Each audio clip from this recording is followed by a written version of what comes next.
Hi, everyone, and welcome to a live edition of Trans Stupid for my birthday. I mean, technically, my birthday isn't until like a couple of hours from now because it's on the 26th, not the 25th. But I was kind of running. I was really busy over the weekend. There was a couple of stories that I wanted to talk about, but also I wanted to have a little bit of a hangout as well. So it's kind of like a mixture of lots of different things. So there might be some like serious conversation. There might be some memes. There might be some absolute random stuff. I don't know. It's just see how the night takes us. Oh, there will be memes. There will be. So joining me tonight, first of all, now in his fourth appearance on one of my streams is Scrump. How are you doing today? Yes.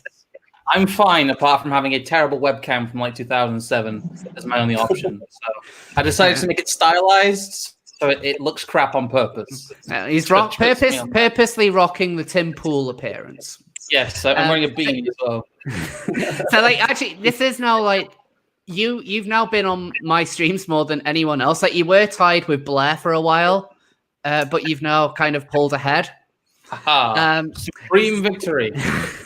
So, joining me as well on his second appearance is Mars. How are you going?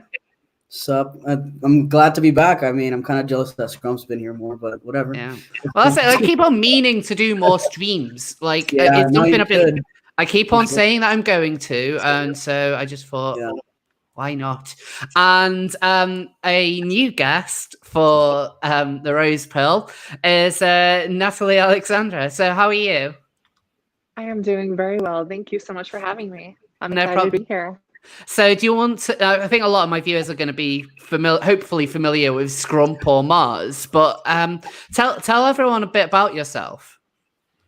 So I am also a YouTuber. I tend to put out videos that are in regards to my transition, my experiences, stuff like that. I recently made a video called Trans Women Are Trans Women, which pissed off a lot of people because I had the audacity to talk about biology, and that's not a very popular topic these days. No. But I'm also a nerd. I work in like networking and computers and stuff like that. And like I said, I'm glad to be here. Oh, it's awesome to have you on, and I will put links to everyone's channels and content in the thing, the thing where you put the stuff in at the end of the video. But you should really check out what.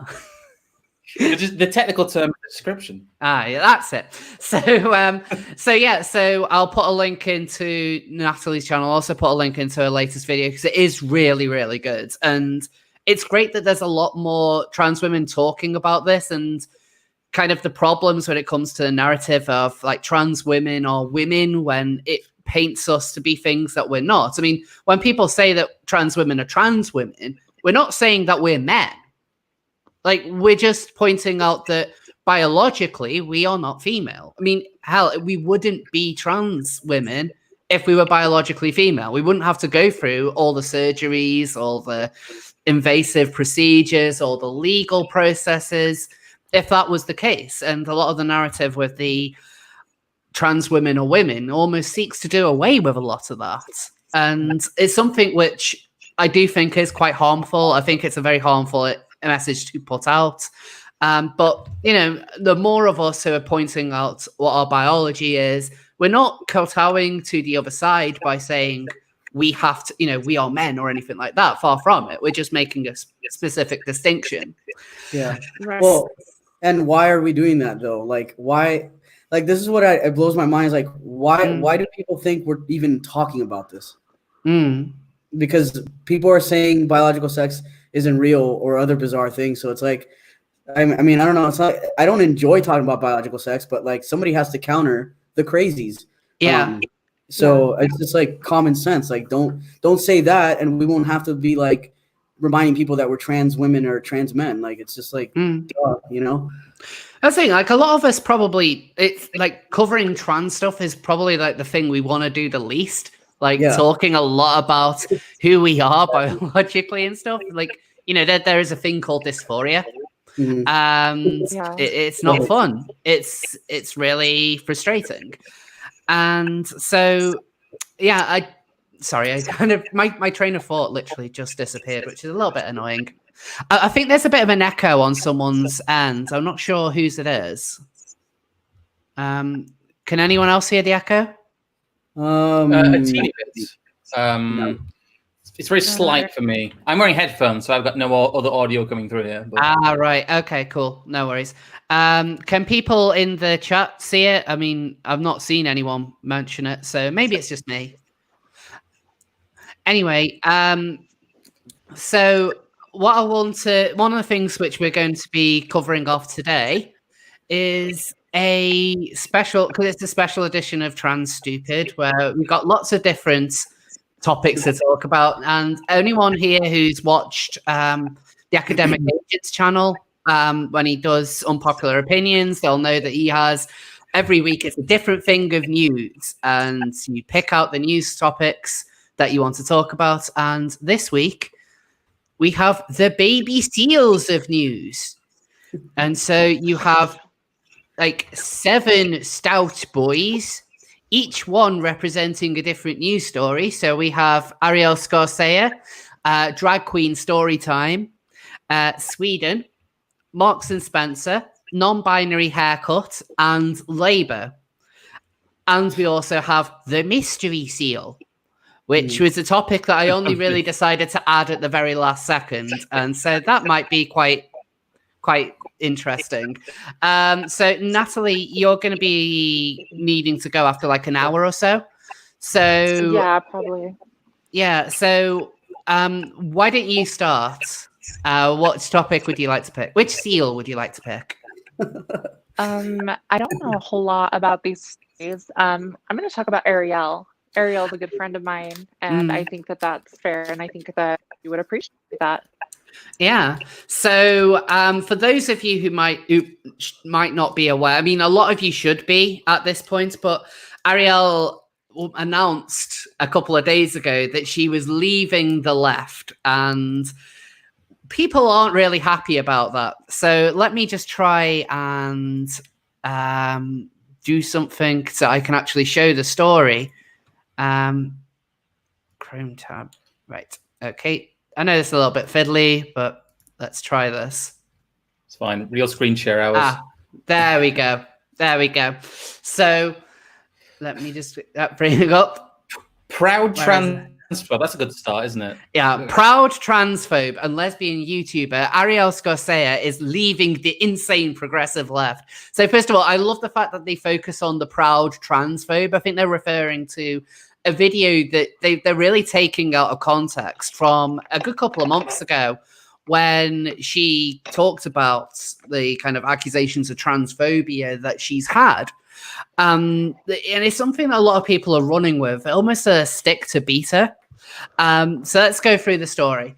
Lesbian and transphobic YouTuber Ariel Scorsese has announced, to the surprise of literally no one, that she is leaving the insane progressive left and coming out as conservative. Scorsese's LGBT-centered YouTube channel has more than 630,000 subscribers, but she has long been criticized for her anti-trans views and has even uploaded a video called "I Won't Apologize for Being Transphobic."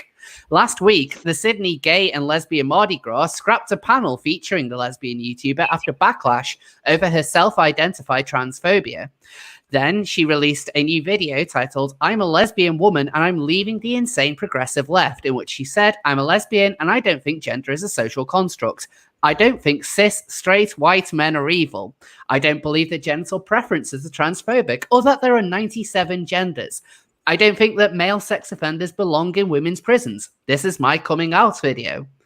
And then they follow this up with a lot of criticism of her, straight away going into, is anyone on this planet even remotely surprised that Ariel Scorsese has come out as conservative? I mean, first of all, she hasn't actually come out as being conservative. What she says is that she's leaving the progressive left. These are two very different things. They seem to have this almost, like, considering they believe in multiple genders, they don't really seem to believe in this idea that there are multiple political ideologies. You're either with them or you're not. And the fact that they're saying, like, this surprises absolutely no one, that they're doing this as though her, like they're already kind of pigeonholed her as being the negative here. That whatever it is that she is thinking and that she is saying, like she's already on the wrong side. I mean, she's a self-admitted transphobe apparently. When anyone here who has watched my content or watched the chat that I did with her. So someone's just said it's pronounced Scarcella. I'm very bad with pronouncing things. So I'm sorry about that. It's fine. Quite famously, so am I on certain shows. So what do people think of everything which has gone on with Ariel? I only saw this kind of in passing. I didn't really know who she was before that video. It's one of those things that kind of came across my social feed. Yeah. That makes me sound like such a social media addict. But yeah, this type of news I do tend to get on Twitter or on Discord. It seemed a pretty reasonable video. I'm surprised more people aren't doing it. I think she's kind of getting out ahead of the pack here. But this kind of mischaracterization is always bound to happen. It's a very tried and true playbook. It's depressing, but not unexpected. And I think that moving forward, we're going to probably see a few more people do these kind of videos because it got her a lot of attention. Yeah. I don't want to be cynical and say that she did it for that, but it's certainly a good marketing move for her. It certainly shows there's definitely an audience for this kind of content. And certainly people are sick of it as well if they're going to follow her. She's not being completely, quote unquote, cancelled. So. So Mars, so apparently it's Mars's mic, which is the one that's doing the echoing. So Mars, oh shit! Okay,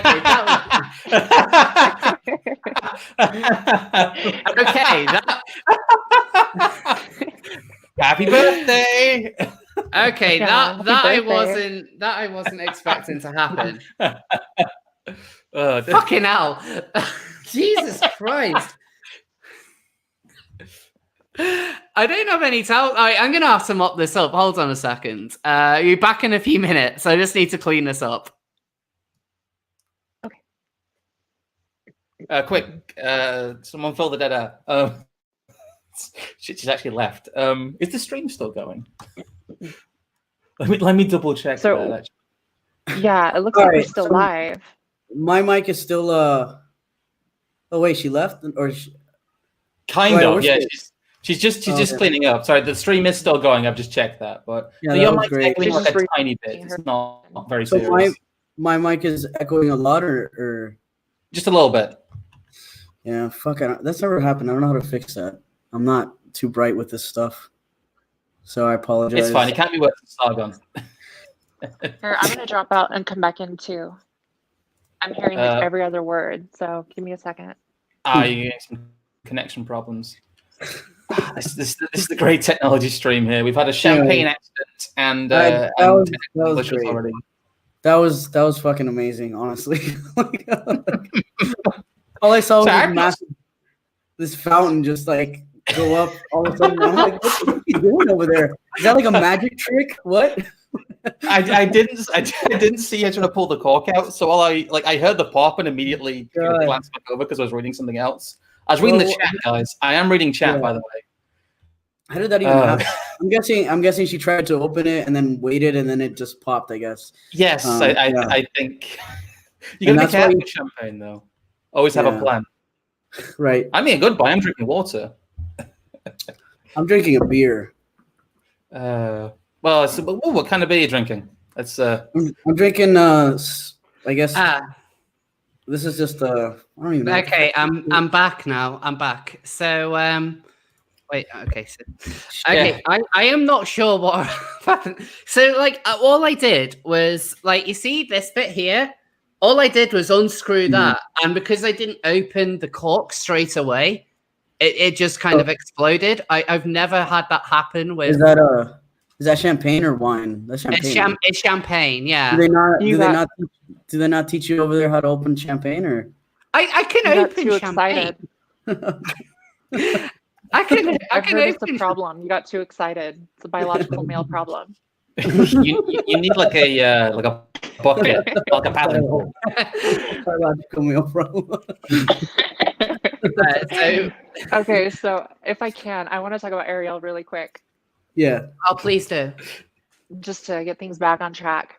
So as far as Ariel goes, the reason she started making these videos and these posts and everything is because she was slated to take place at an event in Australia. And there were a bunch of people who started speaking up saying, no, we don't want her here. She's a TERF. She's not, she's not one of us, whatever. And she started to have to fight for her ability, for her voice, to even be able to speak and to use her voice. And then she started to have to fight against everyone who was criticizing her and attacking her publicly and shaming her and making videos about her being transphobic and all of that. And in the meantime, she and I were talking on the phone multiple times, hey, this is what's going on. I'm really sorry about that. You don't deserve that, blah, blah, blah. And she would talk to me about, how she feels about transgender people. And the biggest thing is she feels a lot like the way you, or I know you, Rose, or I don't know you guys as well, but for sure how I feel, which is just that, it takes some work. The WPATH standards are in place for a reason. And I feel like they help us to manage our mental health. They help us to manage our physical health. They help us to take care of ourselves and make sure that we have good support systems and stuff like that.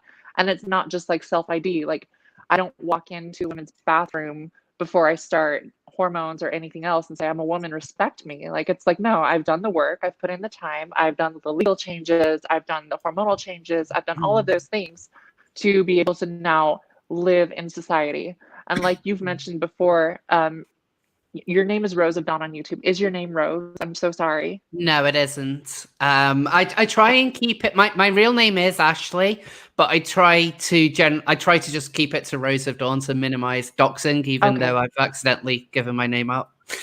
Okay, that's fine. I just want to respect you. How you want to be addressed. Yeah. The biggest thing is just like you've mentioned before in your videos, like, nothing we do is ever going to be able to negate the fact that we are biologically male or female. That's just the way it is.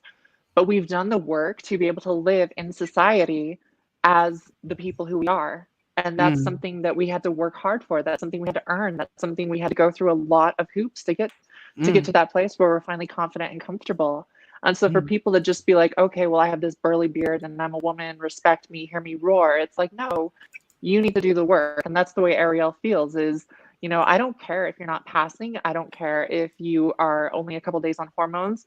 The fact is, like, I need to see that you're trying. If I can tell you're a trans woman, then I'm okay with you. There's not a problem there. But if I look at you and you look like a man, you sound like a man, you're socialized as a man, you've not given up your male privilege, then how can you say that you're a trans woman specifically? And how can you then latch onto our struggle? How can you just conflate the two? You can't, and so I think what she's really doing is she's trying to uphold the WPATH standards of care, and people are upset about that because they think gatekeeping is the worst thing in the entire world. But I think gatekeeping keeps us safe in a lot of ways. It's important to meet with therapists. It's important to have a good doctor. It's important to have all of those pieces in place and do the legal work. And so I don't disagree with her. As a trans woman, I agree with her. I'm like, you know what? I don't feel safe myself if, and I'm so sorry. I know I'm a talker, you guys. I hope I'm not like too much, but no, it's perfectly fine. But like, I don't feel comfortable if I see someone who looks like a man, is socialized as a man, walks into the bathroom and is just like, I'm a woman, respect me. It's like, okay, well, I'm going to feel a little out of place too. I'm going to feel a little uncomfortable too. And I think that's all she's trying to do is draw the distinction between, okay, if you're trans, then, and you're a trans woman, then be a trans woman. Like, wear the dress, wear the makeup, do whatever you have to do. And it's not even about like the physical sort of gender expression of the entire thing. It's more about just, can I tell that you're going through the change? If I can, then there's no problem here. No, absolutely. Like, I wouldn't disagree with a single thing that you said there. Like, one of the things that I've always found weird with the criticism that she's got is this whole idea of like that she somehow hates trans people. And as you said, all she's really doing is she's kind of listening more to people like us.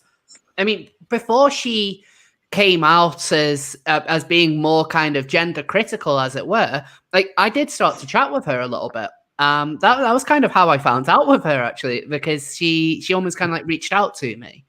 And there isn't anything that she says or that she does that would be alarming. That is actual hatred towards trans people. And we seem to be at a point where either you accept all genders and that every single transition is as valid as the last, that if you are a bearded, massive beer gut bloke from down the pub, but you decide that you now want to identify as Sheila, then like that's fine for you being a trans woman. But then you have the other side, which is even people like ourselves are a problem and a potential threat. Ariel, at least from the conversations that I've had, and I'm no doubt the conversations that you've had with her as well, and Mars, I think you talked to her as well. Yeah, so, we talk a lot in private. So, and I agree with everything Natalie just said. Like, I mean, I don't see her as a threat at all. Like, no, like she's actually of all the kind of people who are speaking out against the lunacy that's coming out from the gender radicals, as it were. I think you referred to them in your videos, like the trans mafia. Trans mafia, yeah. Yeah, so like of everyone who's kind of coming out from who isn't trans, she's one of the best voices, I think. Like, I agree. And Rose, I'd love to ask you a question, if I may, just specifically on this topic, because I think it's very relevant. You know, for me, I transitioned twice. So anyone who has seen this, who knows who I am, I transitioned and then I detransitioned and then I transitioned again because, you know, it's my truth. It's who I am. But each time that I transitioned, I didn't start to use women's facilities or women's spaces until I started to be noticeably trans. When I would walk into a men's restroom and they'd be like, what are you doing here? Then I was like, okay, you know what? Now it's time for me to go over there. Now it's time for me to make that shift. But before that, I didn't just say, okay, well, now I'm a woman and I'm taking hormones and therefore I deserve to be here. It was like, okay, I'm doing what I need to. So for you, I guess my question is, I mean, did you just like immediately, as soon as you started hormones, did you start entering those spaces and you're like, I'm entitled to be here? Or were you like, you know, I'm going to give it some time and let it simmer and see what happens? Well, it's the latter. I remember my first job out of uni when I'd only been on hormones a couple of months, and I was given effectively a separate bathroom to everyone else. Now, if you were to tell, like, you know, like if I was to name the employer or anything, nowadays I would be probably named and shamed for it. And like I could probably even, you know, like at least take them through the court of public opinion as being absolute bigots. But it worked out better for me because I didn't want to be in a bathroom where I would look noticeably male. But I wasn't really comfortable using the men's either because that would kind of give off the wrong impression. So having a separate bathroom that I could go off and use, that was a really good compromise. And it was only a couple of months later when I was still working in the same building, but it was a different job. And I carried on using the same bathroom that I'd effectively been given. And I just remember like my new colleagues were just like saying, why are you going all the way over there? Why aren't you coming in here with us? And that was kind of my moment where I realized, oh, okay, maybe I belong here now then.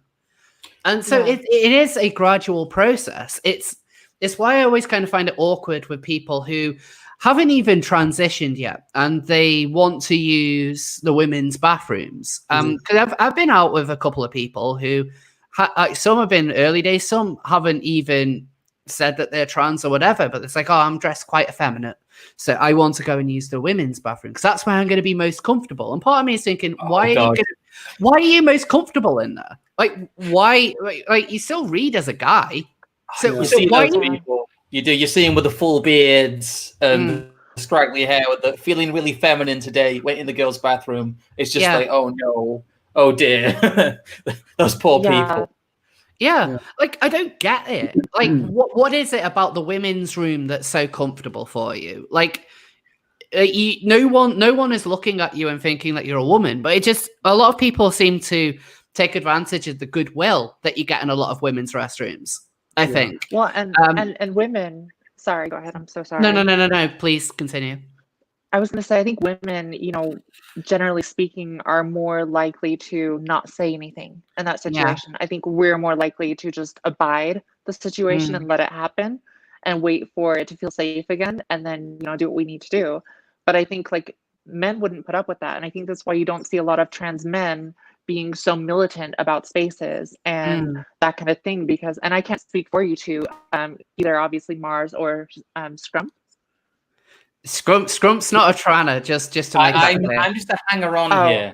I'm the okay. I'm so sorry. He's a trans connoisseur. We all were, so I apologize. It kind of tells. The point is, like, you tell though. This is what I keep telling right? Wait, Natalie, did you think that Scrump was trans? I just assumed as much simply because the four of us are on the screen. Yeah. Excuse me, did you so brilliant. Biological I mean, technically, you could identify as trans, and we can't stop you. So. I mean, you could do. Oh, that's so depressing. Yeah, I'm feeling very feminine today, guys. My feminine beanie. But I mean, okay, so to the men in this chat, do you not then see like logic with what I'm saying? Like, trans men specifically aren't going to go into a space, demand that they belong there and things like that. They're not going to have that same entitlement. Whereas like a lot of biological men who are, you know, trans will go into that space and say, no, I'm a woman. I belong here. I don't care what you think. I don't care what you say. And it's like, just like Ariel said, like, that's not a problem as long as you can see they're doing the work. Otherwise, it's just not really, you're making people uncomfortable simply to make a point, I feel. And I don't think that that's a valid thing to do. I don't think that that's the right thing to do. I was going to say, it's like, you also don't hear that because, you know, because I've seen, there are some trans men that just get top surgery, right? And they identify as a man. And I've never heard any of them say that they use men's spaces typically. And that's a no-brainer because like you're going to be unsafe, you know, especially if you're only getting top surgery and no testosterone in you. Like, I mean, you stand no chance up against a dude that maybe wants to, like, I'm not saying that happens, but if somebody wants to check you in the male room, right? Now you're just literally like, there's no like strength. Whereas like trans women that want to identify as a woman and not transition or whatever, like they have the upper hand entirely. We don't. We absolutely don't. So like me personally, like there was one time when I was socially transitioning, which I don't like that term because to me, like social transition, to me, I just still look like a butch lesbian. But I tried to do that idea because my therapist kept saying like, you know, you need a social transition and stuff. And I stepped into the bathroom, the men's room, one time. I didn't even make it all the way in there. I like stepped in and I was like, this just doesn't fucking feel right. And then I left because I was like, this doesn't feel right. I don't feel like I even look like a man. Like I look like, to me, a butch lesbian. And so I left and I didn't wait. Like you were stating earlier, Natalie, like I waited until I felt like I was comfortable enough passing and I have enough, like, you know, strength because, you know, testosterone builds muscle to then go in a place where if I feel like I'm not safe, at least I have a chance at, like, you know, defending myself, but not put myself in a vulnerable situation. That's stupid. And, but yeah, you don't hear trans men doing that because it's very obvious, right? You know? But you raised a good point with the trans men who just seem to do not much more than get the top surgery, so they kind of come across a little bit more non-binary. They're the kind of trans men who are they/he, and you never see them opting to use men's spaces. They will actually make a weird push specifically for women's places. Right. And I say this because I probably talked about them before in the past. My friends who were involved in London's roller derby scene, and they would have like, because the women's roller derby team that was meant for women was actually meant for all genders, so long as they weren't cis men. So all it would take to join the women's team is to not be a cis man. That's literally it. And so you would get these trans men who are saying to everyone like that we're men. Like, you know, like don't be a bigot. We are a men. But also we're going to join this women's league, and we're going to go to the women's bathroom. And like I understand entirely where you're coming from, because you're sounding like you're talking as a more kind of pragmatic approach to as and when you're going to use the men's bathrooms. But I'm assuming you now use men's bathrooms, correct? You're talking to me? Yeah. No, I'm just kidding. Yeah, of course. Of course. Yeah. But the thing is, For sure. Yeah, but the thing is that it was always your aim to eventually get there, wasn't it? It wasn't a case of you gave up straight away, and that it was it's simply not for me because cis men are weird and they're really mean. But I mean, if I'm being honest, like I'd rather if there's like a single family restroom, I usually use that because like I'd rather. But if that's not available or whatever, then I just go to the men's.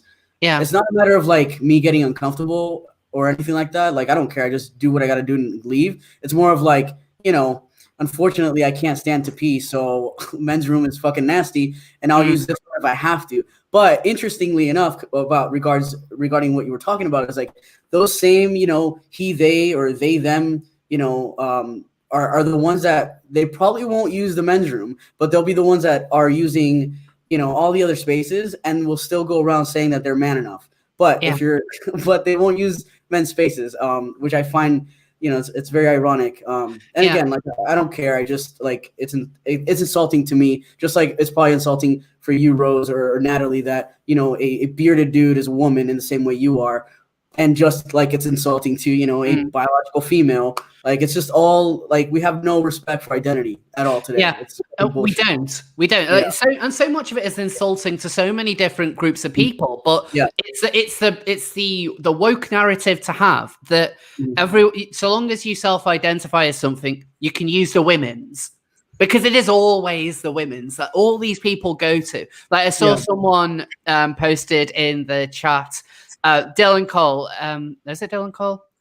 No. Oh, there's someone who actually put something really good. I was about to read it out, and now I've lost it in the chat. Damn it. But someone is basically a point of saying you're going to end up with the men's or the non-men's, and that feels like that's probably what the case is nowadays. Like everyone just wants to be in the men's, regardless, or everyone wants to be in the women's, regardless of whether or not you actually belong in there.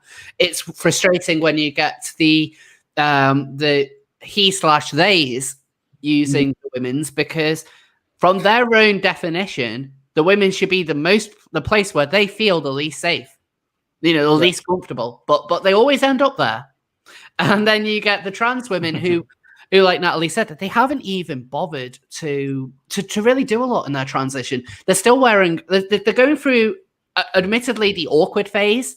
Like when everyone starts transitioning, you go through an awkward phase. But when you get people, who have the awkward phase last for about 3 or 4 years, and then I might have to start asking a few questions there, especially if they're not going on hormones or they're not changing anything about themselves. Yeah.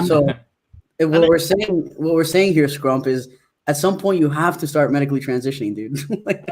How dare you? I look perfectly male already. You couldn't tell. I don't take any hormones. I just look like that. Scrump gets all his estrogen from his traps. I froze for a second there. You'll probably have noticed, chat. I think I did see one comment. My camera froze, so I left and rejoined. But I think I heard most of that. The biggest thing I find with this whole thing about the trans bathroom thing got so blown out of proportion for me as kind of an outsider. Knowing a lot of trans people, knowing Euros, knowing a lot of other people, what I've learned is that normal people won't go in somewhere where they're making other people feel uncomfortable. They don't want to do that. So they will wait until they think other people are comfortable, or they'll use, I think, whatever makes the greatest number of other people feel comfortable. I don't want to be a burden. And a lot of these people, I think, who are more public, they come across as wanting to use the women's room as like a fetish thing, and it's really awkward. And it gives people a bad rap. That's how this whole thing kicked off. I also think from the other end that the whole thing with like North Carolina and banning people from using, the restroom that isn't their biological sex is ridiculous. Because just to go into a little anecdote from someone that I know who does not identify as a woman, who's not trans, but sometimes they dress up very girly and they look like a girl when they do that. And when they do that, every time they go in a men's room, they get stopped and told, oh, by the way, this is the men's room. It's not like an angry thing. It's more of a concern thing, like they've walked into the wrong restroom. So sometimes just pragmatically, they will just use a stall in the women's room because it makes the people more comfortable. And I think like most people will weigh up that equation in their heads. They will do that maths and they will go, I look like I belong in this place, so I will go to this place, so I'm not making people uncomfortable. Right. And I think the people that won't do that are the people we hear about the most, and that's what really warps, I think, the media perception of trans people. Yeah. Well, and I'd love to take it back, Rose, if I may. Of course. Just to like the whole Ariel thing, because I feel like this draws perfectly to something else. You talk about those people who don't want to conform, right? They don't want to follow the rules. They don't want to do what we're doing. They don't want to go through the transition, but yet they want the benefit. What I find most frustrating about that and those kind of people is the hive mindset. It's like, if you have even the slightest inkling of a thought that's not part of the hive mind, people vilify you, they attack you, they cancel you, they want to hurt you. Like, I spent 2 hours today trying to talk to someone about my video and just being like, hey, you know what? Like, biology is biology and it doesn't matter. Like, yes, there are absolutely genetic mutations and abnormalities, and hormones play a huge part in development in utero for brain activity, brain patterns, all of that kind of stuff, neural development, right? Yeah. But at the end of the day, like, we still have different experience, and it doesn't hurt us to say we have a different experience, but yet simply doing so results in like that cancel culture and like the whole Ariel thing where she's being targeted and like thrown out of the community basically because she's no longer acceptable in their eyes. And it's like the bathroom stuff is just like a small part of that, but it's like it's such an integral part of the argument. But at the same time, it's like it's anything. It's if you tell someone that they're not trans just because, or they're not a trans woman, or they're not a trans man because they're not on hormones, they're not socially transitioning, they're not doing those things. Like you don't just get to take that moniker and say this is who I am, but then not do anything. And I think that, you know, it doesn't need to be a bad thing, but I think there does need to be a distinction between trans people and non-binary people, because to me, non-binary, and I'm going to get a lot of hate for this, but I feel like non-binary more often than not, 99% of the time, comes down to gender expression and has nothing to do with identity. I feel like it's what kind of clothing do I want to wear? What color do I want my hair to be? What kind of facial hair do I want or do I not want? Do I want body hair? Do I not want body hair? It's like all of those things that are physically noticeable to other people is where I feel like the realm of non-binary lies. It's like trying to challenge the binary, which is fine, challenge it. Yeah. But what people need to remember, and again, like I said, I'm so sorry I'm a talker, but what people need to remember, we are what, like 0.0075% of the population worldwide. If there's 7.8 billion people in the world and there's less than 2 million of us, it's not even a fraction of a percent, right? Yeah. So how can we then expect to change the minds of all the rest of the 99.5% or whatever if we're not willing to come to the middle and make concessions and say, hey, I understand this is why you feel this way. I understand this is why you feel this way. Let's come together, find some common ground, and let's have a conversation about it, rather than just vilifying and hating people because they're a Nazi or a fascist or whatever it is. Yeah. Like, it's to the point where it's really interesting because the left is getting so vocal in their authoritarian views that we're being silenced. I know you've been silenced. I've been silenced multiple times just because I don't happen to buy into all of the rhetoric. That's not a bad thing. I feel like independent thinking is a very important thing.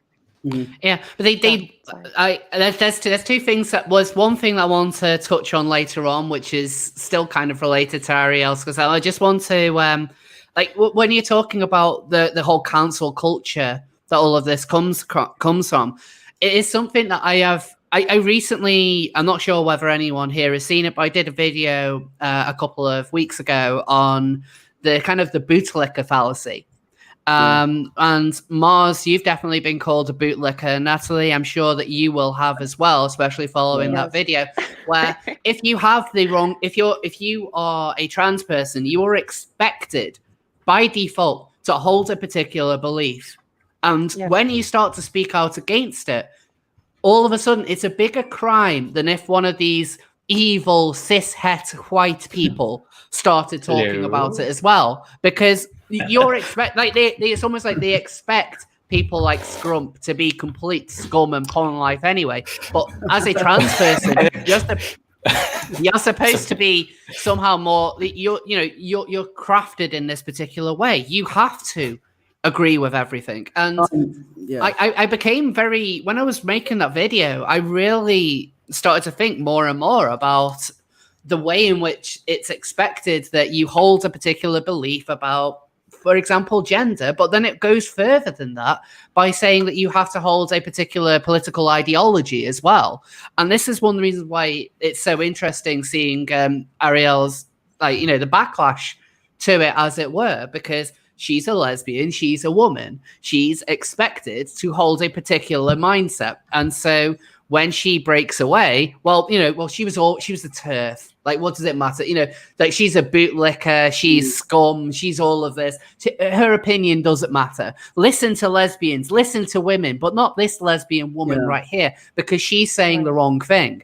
And I see this so often. There's this expectation that we have to owe a debt to a ideology that doesn't really make a lot of sense for a lot of us. They ignore the fact that if you're pushing for trans acceptance, trans rights, it should be for being a trans woman or a trans man in general, and not so long as we hold the correct belief. Otherwise, why are you doing it? It's like you're only doing it because you want something in return from us. It rings a bit like serfdom. It's interesting you mentioned the whole bootlicker, transphobe, internalized transphobia thing. It's a bit of a trap because like you said, if I said something like, oh, you're not trans, you don't understand this, why this needs to come from a trans person. And it does come from a trans person. Like, wow, bootlicker, wow, self-hating. Well, you're even worse. It's like you're damned if you do and you're damned if you do. It's a real kind of like they say it has more weight coming from people who identify or experience that, and then as soon as someone does say it who identifies and experiences that, they completely shit on them even more. Sorry, you were saying something then, Maz.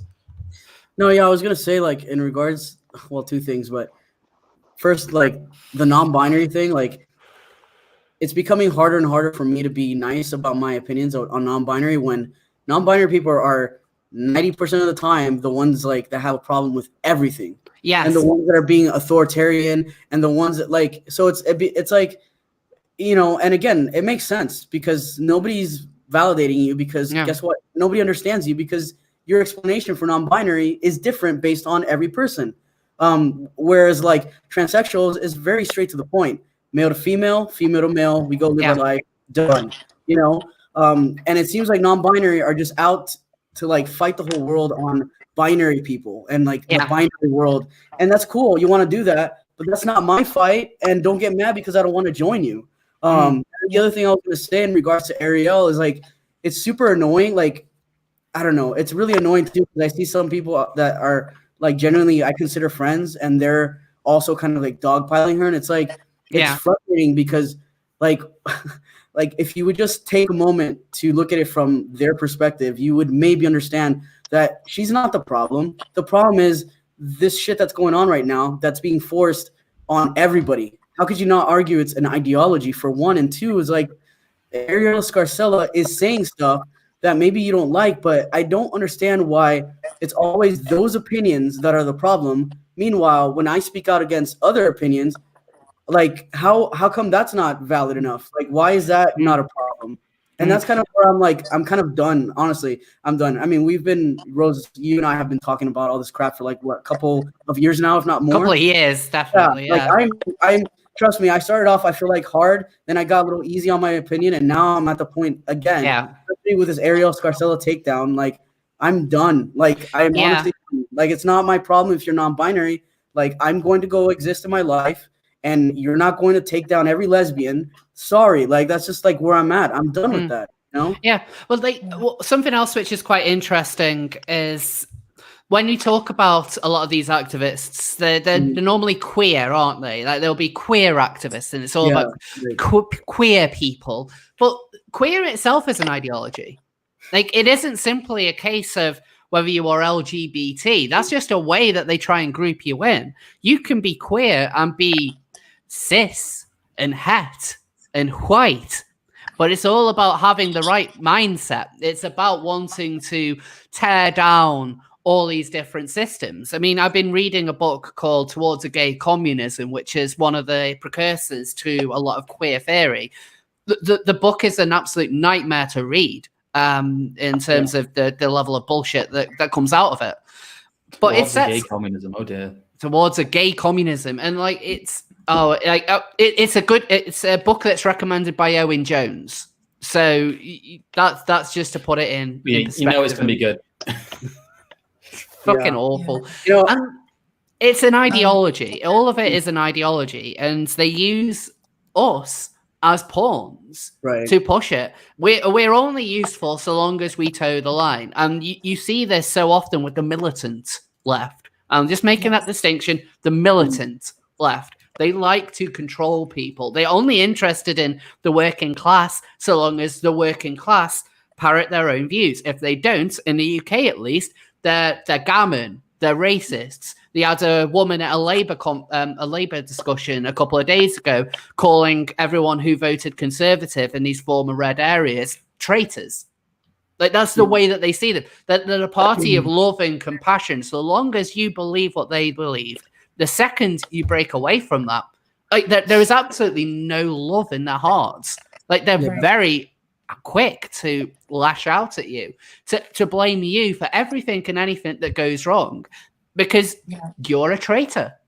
And that's how they see Ariel now. And she is someone who's been doing her content for a long time. She's someone who has been a great advocate.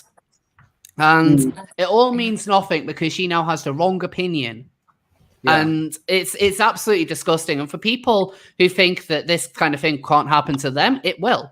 I mean, it's pretty much happened to all of us in this chat. So nobody is protected from it. 100%. How many more news seals do we have, by the way? Oh, there's quite a few new seals. We should probably move on to the next subject. There's one last I actually have to go. Oh, you do? Yeah, I actually have to go, guys. Thank you so much for letting me take part. I have to get back to work. That's no problem. I guess it is for you. I was going to say, it's been so great. Thank you for having me. Thank you for letting me share my opinions, and I look forward to doing it again. Yeah, no problem. So I will have you on again soon. All right, sounds great. Have a good one, guys. You too. Bye. Okay. Oh, that's a shame. I was going to say, since she's going to have to go soon, she can pick the next news seal, but I guess we... She did pick the first news seal. So I'm still waiting on whether anyone from Unpopular Opinions is coming in. I don't know. But, we'll go on regardless because I've still got a whole bottle of champagne to drink. Sure, let's go on. Do you have a whole bottle of champagne? Because it's my birthday. How much did you not spill? Yeah, but didn't you spill it? Not that much. It's just kind of frothed. It was mostly foam. Yeah. Okay. Anyway, I'll set up the new seals. But I do want to hold on a second. Let me application window share. Okay, there's the new seals. Like, look at them plump boys. Oh. Look at them. Oh. Look. So the Ariel Scarcella seal has done his job, and he's getting a piece of cake. And are we going to put a big red X for him now? He's now a guns. No, he's gone to new heaven. He's gone for some fibs. He's having a wholesome day. He's having a wholesome day. He's been taken by the polar bear of news. So let's go through some super chats. So first of all, Yiz the Eunuch with $5. Happy birthday. Keep up the great work. Thanks, Yiz. I don't know if you're watching this, but if you are, I did put an invite in the Unpopular Opinions chat, so feel free to join in. Antonia Polniazek, I apologize if I've spelt that wrong. Happy birthday, Rose. I know I'm a day early, but here's a gift from me to you. Thank you so much. Laker with £1.49 and a little picture of cake. Thank you. Alyssa Morris, $24.99. Thank you so much. I love your content, Rose. Happy birthday. I have to ask, have you kept up with the Yaniv drama? I have been, and that may or may not come up later on in the stream. So some more funny things have happened. Is it still happening? Kind of. Like, it's at the moment, Yaniv is more like Chris Chan. Where there's multiple sagas. There's multiple sagas going on. Has she encountered a man in a pickle suit yet? Not yet. Like, oh my god. Like, I can't wait until like someone actually people start taking the trolling to the next level. Like with Chris, you can argue that, well, you know, he's mentally disabled and he is quite a vulnerable person, so he doesn't really deserve the trolling. You can't really make the same argument with you, Neve. It's very difficult to say. Anyway, Harry and Glady. Mars and Christian, by the way, just. Oh God. Like I've had a habit of introducing people to Chris Chan on the stream. Mars, are you aware of Chris Chan? Yeah, isn't that that weird person that at one time I was like, I don't know who that is, and you introduced them to me, and they're like, I don't know, I don't want to be too offensive, I guess. Somebody really offensive as you like.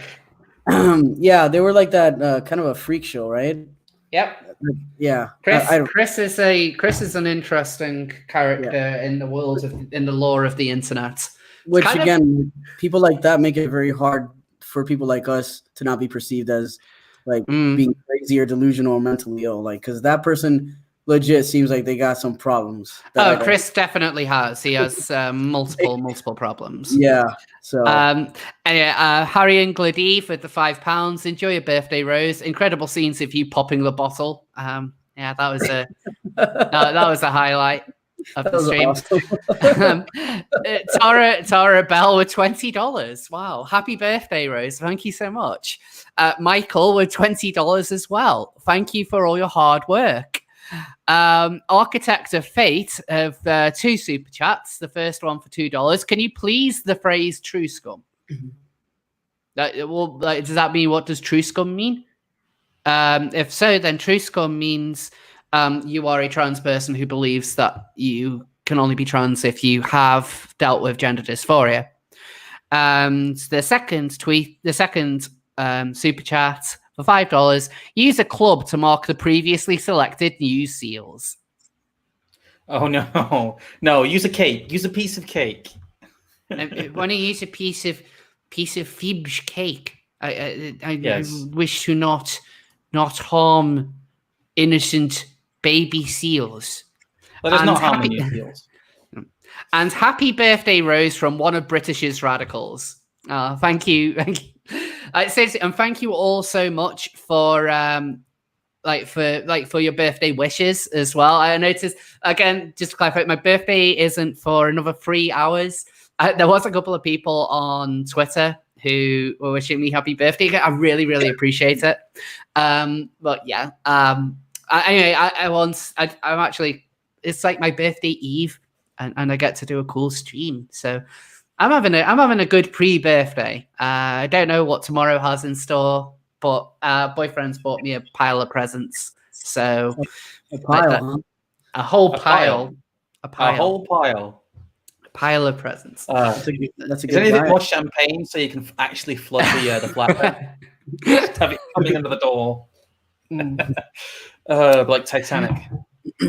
So let's move on to some more news seals. So Scrump, which of those little boys would you like to talk about? The thing is, the story I've been researching most is like the Sweden one. There's one story here. There's been a few stories over the past few months, but there's one story here that I know. I put it in the chat, and I know people have been kind of talking about on social media. Mm-hmm. And since I have the mic again, for those of you who've been wondering, yes, I am back on Twitter. I'm sure Rose will put my links in the description and stuff. But I will. For however long it takes me to get banned again, I'm at Spicy Starman, all one word. So that's my I'm giving it 3 weeks. Yeah, you might get. There's like a betting pool going. I think there's like actual bets being placed. Apparently, I'm in a race with someone else to get banned. There's a gift card in it for me. So who are you racing against? I can't remember the name. I've got it on my Discord somewhere. No, if you can get it on screen here, because this is interesting. It's actually a story from The Guardian, and if The Guardian's kind of pointing this out with a bit of a critical light, it must be getting bad. So is this the Sweden one? Yes, this is. It is. Okay, so I do have that lined up, so I can. No, I don't. Go away, seals. All right, hold on a second. I'm still getting the hang of this. It's fine. Right. Alex, Is that it? like I There? tell everyone, you're doing better than Saga never does. So yes, that's exactly it. Yeah. Yeah. Teenager transgender role splits Sweden as dysphoria. Also, it's increasing. Basically, they're like the UK, kind of. It's increasing like the UK, but at a much faster rate, and they've gone even further than some places have. They kind of bury the lead here. Yeah, do you want to introduce this one, Rose? Or well, you've done a lot of research on this. I know that we were chatting a bit about it on Discord. So have the mic. Oh, sure. I was going to say this is kind of we've reached the end point of Sweden's kind of gender neutral child policy. There was an article from a couple of years ago that I was reading as well from like 2018, which was just talking about how there's all this really flowery language about how the boys were raucous and the girls just, wanted to play with their dolls. And this is not okay because these are gender roles. And there's been a lot of social engineering going on in Sweden right now. They've been the most gung-ho with it. And we've kind of reached the end point here where we have a lot of usually kind of young teenage girls, usually about 12 to 16, who are being convinced that they are trans and need to transition. There's been a big debate in Sweden recently. I know last year the big star to hit there was the whole trans regret and detransitioning thing. Yeah. And there was someone there starting a therapy, kind of a therapy group for detransitioners. But no, it says for several weeks, the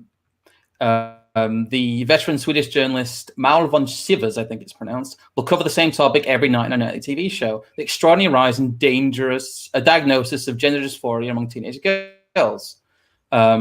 It goes on about it. It's 1,500% is a massive rise, though, between 2008 and 2018. Yeah. It's between 13 to 17-year-olds, usually people who are born as girls. So these are teenage girls being told to transition into men, which is interesting because in a lot of other countries, the rise has mainly been in trans women, and that's where most of the coverage has been. But the gender identification stuff in Sweden has also really kind of focused on the whole, I think a lot of it is lesbians or gender questioning people being pushed into becoming trans men. Yeah. There was a kind of a parliamentary debate. Again, it kind of buries the lead here, but what happened is that in their parliament, there was a bill put through that would allow anyone as young as kind of 14 to self-identify and push for surgery. One of the most, in autumn 2018, the Social Democrat-led government, under pressure from gay, lesbian, and transgender groups, proposed a new law which would reduce the minimum age for gender reassignment medical care from 18 to 15, remove all need for parental consent, and allow children as young as 12 to change their legal gender. That's terrifying. That is genuinely terrifying. The idea that a 12-year-old, without anybody else's input, can make such a big decision, and the fact that there isn't any need for anyone else's input is something which even a lot of trans activists really should look at conceding that point. When you make a decision to transition, it is not one that anyone should take lightly. It's something which can still impact your day-to-day life years after it's happened. Just to talk personally for a moment, I've made no secret that I'm dealing with like anxiety and depression, and I've started seeing a psychiatrist. And one of the things that's kind of come up in my appointments is the fact that during my transition, I didn't really have any support. And that isn't just from like friends or family, but that's more from the actual medical side, that there wasn't really any appointments from the GIC like checking in on me during my transition. There wasn't any, my GP wasn't doing anything. I wasn't given any kind of care when I was going through everything. So that is a big stress. Like whether I've realized it or not, going through such a big change has a quite significant impact on your mental health. And I was doing this when I was 21, 22. like 20, 21, 22, around that was kind of the transition years for me. And so that's had an impact on me as an adult. And yet we're going to allow, or we're not, or Sweden was talking about allowing 12-year-olds to go through this without any kind of checks. When they talk about demedicalizing it, it completely removes any aspect of anyone checking in, seeing how you're going.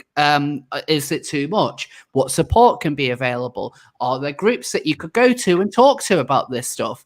What care are you getting? All of that goes when you demedicalize it. And not only are you demedicalizing it, but you're allowing a 12-year-old to do that without their parents, without anyone having any kind of say.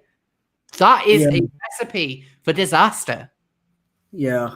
And like the thing with that is that is so stupid and obvious is like, if we're sloppy and we just allow like all these kids to just do whatever the hell they want, and then those kids later down the line end up detransitioning, well, guess how that's going to reflect upon us, and guess who's gonna like do something about that, which is what's happening in the United States. I don't know if it's happening there in the UK yet, but like Republicans are trying to like ban HRT for minors, and it's like, and then now of course the transgender community is like, oh my god, like how could they do this? But it's like, it's so obvious. We're not taking care of our own community. We're just handing this stuff out to young people, and when it doesn't work out, of course that's going to feed people that are possibly transphobic. It's like, it's not that hard to figure out. So it's frustrating because it's like, dude, if we would just get our shit together, this shouldn't be that difficult. I don't know. No, I guess with sorry, you being a trans man. No. Oh, sorry. I was going to say, I've not really spoken. I've seen you on Rose's streams before, but I've not really spoken to you before. I guess, here in the UK we are having a bit of that, but in the US, would you say that there has been more of an uptick with this gender identification thing with trans men, or would you say it's more geared towards almost solely trans women? I don't really, I don't know. I know trans men tend to be a bit rarer, but in your experience, do you find that the last few years has kind of accelerated that with people, or has it kind of stayed the same? I mean, honestly, I think it's exploding more over there than here yet. But I mean, it is a problem here. I mean, I don't live in a big city, so I can't really say. But just kind of like from my experience in this town, which is like mostly, I think a lot of conservative and religious people live here. Even still, I feel like I've definitely encountered probably more trans men than I ever thought I would just here. Which, I mean, it's just, and again, like it's just odd. The numbers, it's just not a fun life. All right. Like I make the best out of it. Like I don't hate myself, but like, I don't see why we should be like pushing to increase like transgender people. Like it's stupid because it's forever. There's a lot of shit you have to deal with. A lot of changes, like you were talking about, Rose, like mentally, like really, it's a lot to handle. And for a young person to cope with that, and then also possibly have to cope with detransition, mental changes again, like that's gotta suck. Like, so why are we allowing this? And why is talking about this? Why does that make me and you and everybody else like a TERF or anti-trans or whatever? It's just so stupid. Like we're not gonna obviously just say positive things about trans people 24/7. Every community has problems. Ours has a fuckload, in my opinion. It really does. It does. And none of them want to really take responsibility for the problems that will actually cause harm. All they want to do is just, it's all a game. It's all a bit of fun to them. They like playing with gender. They'll flip from one gender to the next, regardless of what the actual impact on that is. But Rose, that has a lot to do. And this, like, I often wonder, like, what if we actually changed it? That has a lot to do with identity, like, because it's just an identity. That's easy. You can just identify. So I often wonder, like, what if we just completely changed that, right? And it wasn't an identity, like, then would these problems like decrease? Because to me, the biggest problem, I don't know, this is kind of like how I feel like we could fix things is stop allowing transgender to just be like a matter of I identify. Like that's a massive problem because you shouldn't just be able to, well, you can identify as whatever the fuck you want, a unicorn. I don't care. But my point is, like, realistically, if you identify as a non-binary today, a week later as a man, and at both times you expect the world to see you as they, them, or then he, or then she, her, it's like, that's bonkers. I'm sorry, but like that's not gonna ever be the norm. People see you as how they see you based on the perception. I don't know. That's it. Yeah, well, it's like the one of the things we always talked about. It's almost like a social contract when you transition. Like it's one thing, so you're transitioning to the point where you're comfortable with yourself, and I seriously question anyone who transitions and is really hairy and looks still like a bloke, but they say that they're a woman, and wondering, are they actually going to be okay with that? That's one thing when you do that, but then you've also got to show society that you're serious about it as well. And not many of these people do. Like a lot of them like are quite, because they talk about queering things and smashing the binary, and they use language that's very similar to like the gender critical crowd, but they kind of come at it from like the other end of the horseshoe. Yeah, like, totally. It's almost like they're both meeting in the middle, but there's like just one or two little differences that just make them the worst of enemies. 100%. Horseshoe theory. Well, it definitely exists within the trans debate. Anyway, Scrump, do you want to continue with the? Yes, because it gets worse. It keeps getting worse. In March this year, the backlash started. Christopher Gilberg, a psychiatrist at Gothenburg's Unpronounceable Swedish Word Academy, wrote an article in Unpronounceable Swedish Word newspaper warning that hormone treatment and surgery on children was a big experiment, which risked becoming one of the country's worst medical scandals. In April, Uppdrag Gransking, an investigative TV program, I actually tried to pronounce that one there, followed up with a documentary profiling a former trans man, Sameti, who regretted their irreversible treatment. In October, the program turned its fire on a team at Stockholm's Karolinska University Hospital, which specializes in treating minors with gender dysphoria. The unit had been criticized for carrying out double mastectomies on children as young as 14, which was the part that kind of blew my fucking mind there. And accused of rushing through treatment and failing to consider adequately whether parents and other psychiatric development issues might better explain their unhappiness with their bodies. I'm just... Yeah, that's double mastectomies on 14-year-olds. Yeah, so that shouldn't be happening. Yeah, sorry. No, I was just gonna say, like, a lot of trans activists are always like, that never happens. You know? Well, it does. A lot of them know that it does, but they just seem to deny it when it's convenient. Like when they want to try and make a point, like, no trans people will ever do this. This is never happening. It's like, well, it actually is. It's happening more often than you'd like to admit, and it is terrifying when you think of how many young people are simply just kind of it's what's the term, like it's which they use all the time when they want their gender to be recognized, and like I can't remember the word. I've had validating. That's it. Wow. There's so much in a rush for validating that he must be pretty tipsy. Oh, I've had actually I've not even had that much. I'm not that thing is I'm probably really, really hungry, and I'm drinking on a empty stomach. That's smart for sure. Yeah.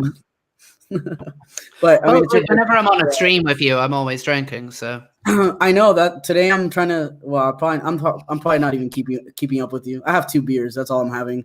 So hardcore. Totally. I know. Getting wild.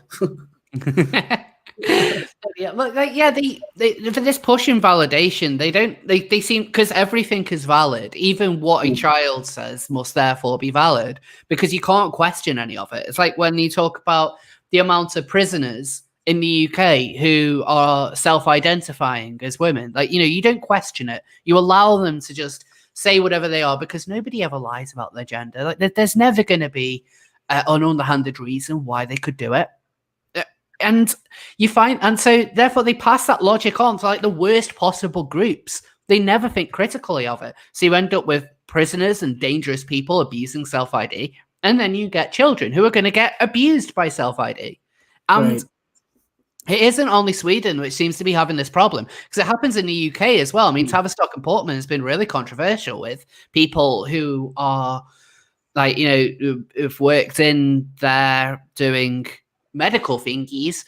They've expressed a lot of concern over like exactly what's been going on, and it's the same kind of thing that's been happening in Sweden, but it's the fact that it's only people like ourselves who are willing to speak out against it, and then we're called the bootlickers when we do so.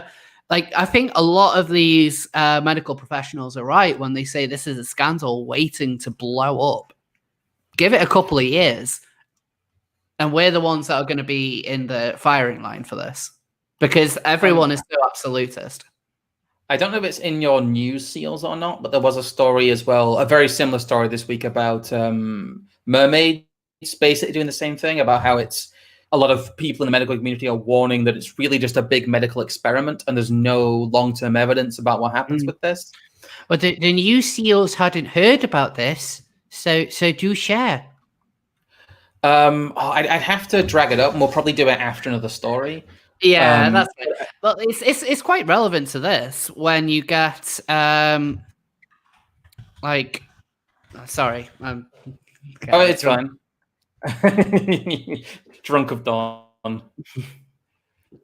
Yeah, I'm quite tipsy. There's been a few stories this month about mermaids, because I know Starbucks partnered with them, and the Caroline Flack part of a memorial fund is going to be donated to them. Apparently, they have more money. Yeah. One of her ex-boyfriend, I don't know if it's ex-boyfriend or husband, set up a fund. Apparently, they have more money than they know what to do with. Apparently, they're holding a lot of capital, possibly for legal challenges. But yeah, there's been, I think it was in the Observer. It wasn't the Observer. It might have been in like the Times or something. But I know there was a story I saw. I should have lined it up. Really, sorry. No, it's fine. Because when it comes to mermaids, it's one of those kinds of news stories that happens in the background for me, because there's always so much. It happens so often when we hear about the fact that there hasn't been a long-term study on what happens to young people when they're transitioning. I mean, I did a video on trans kids a couple of months ago, and a lot of the studies that I saw showed that they're not really talking so much about medical intervention. Like, such studies probably won't be available for a long time. Yeah. Well, no, go ahead. Sorry. Because what you'd be looking for is how they are functioning as adults. It's quite a recent phenomenon of transitioning younger people in such a broad way that they're now doing it. Yeah, but like the other thing too is like, you know, even something as like saying that, you know, there's a rise in transgender teens or whatever. Like, what does that even mean? Like, because like, what kind of transgender person are we talking about? Are we talking about like somebody that's non-binary, or and that kind of becomes the other issue. Like, it sucks that we're never going to actually even know true research, because transgender is an umbrella term, and you know it means nothing. You know, which also blows. I don't know. Yeah. Yes. Well, non-binary. I put it in the. I put it in the side chat. Sorry, it's a story from the Times. I had to hunt around trying to get around their paywall, but I have found a version that works. Yeah, this is from, I think, this is from this week. It's from February 21st. Okay. Let me put that up. Where is it? Almost uploaded. Baby harp seals. Here we go. Giving puberty blocker to trans children is a leap into the unknown. A landmark legal review will examine claims that confused young people are being subjected to a giant medical experiment, says Janice Turner. Now, it should be noted that Janice Turner is someone who is like quite recognizably gender critical. So it isn't coming from an unbiased source. That it's just important to note that out. An 11-year-old child is probably years from their first kiss, yet the drug they're about to take will almost certainly lead to a medical pathway which will leave them sterile. Since their gametes will never be allowed to mature, doctors will not even be able to harvest their sperm or eggs. Can any 11-year-old understand the gravity of ruling out ever having children? Well, no, I don't think a child can. I don't think they can conceptualize having children, let alone ruling out the possibility of them never having it.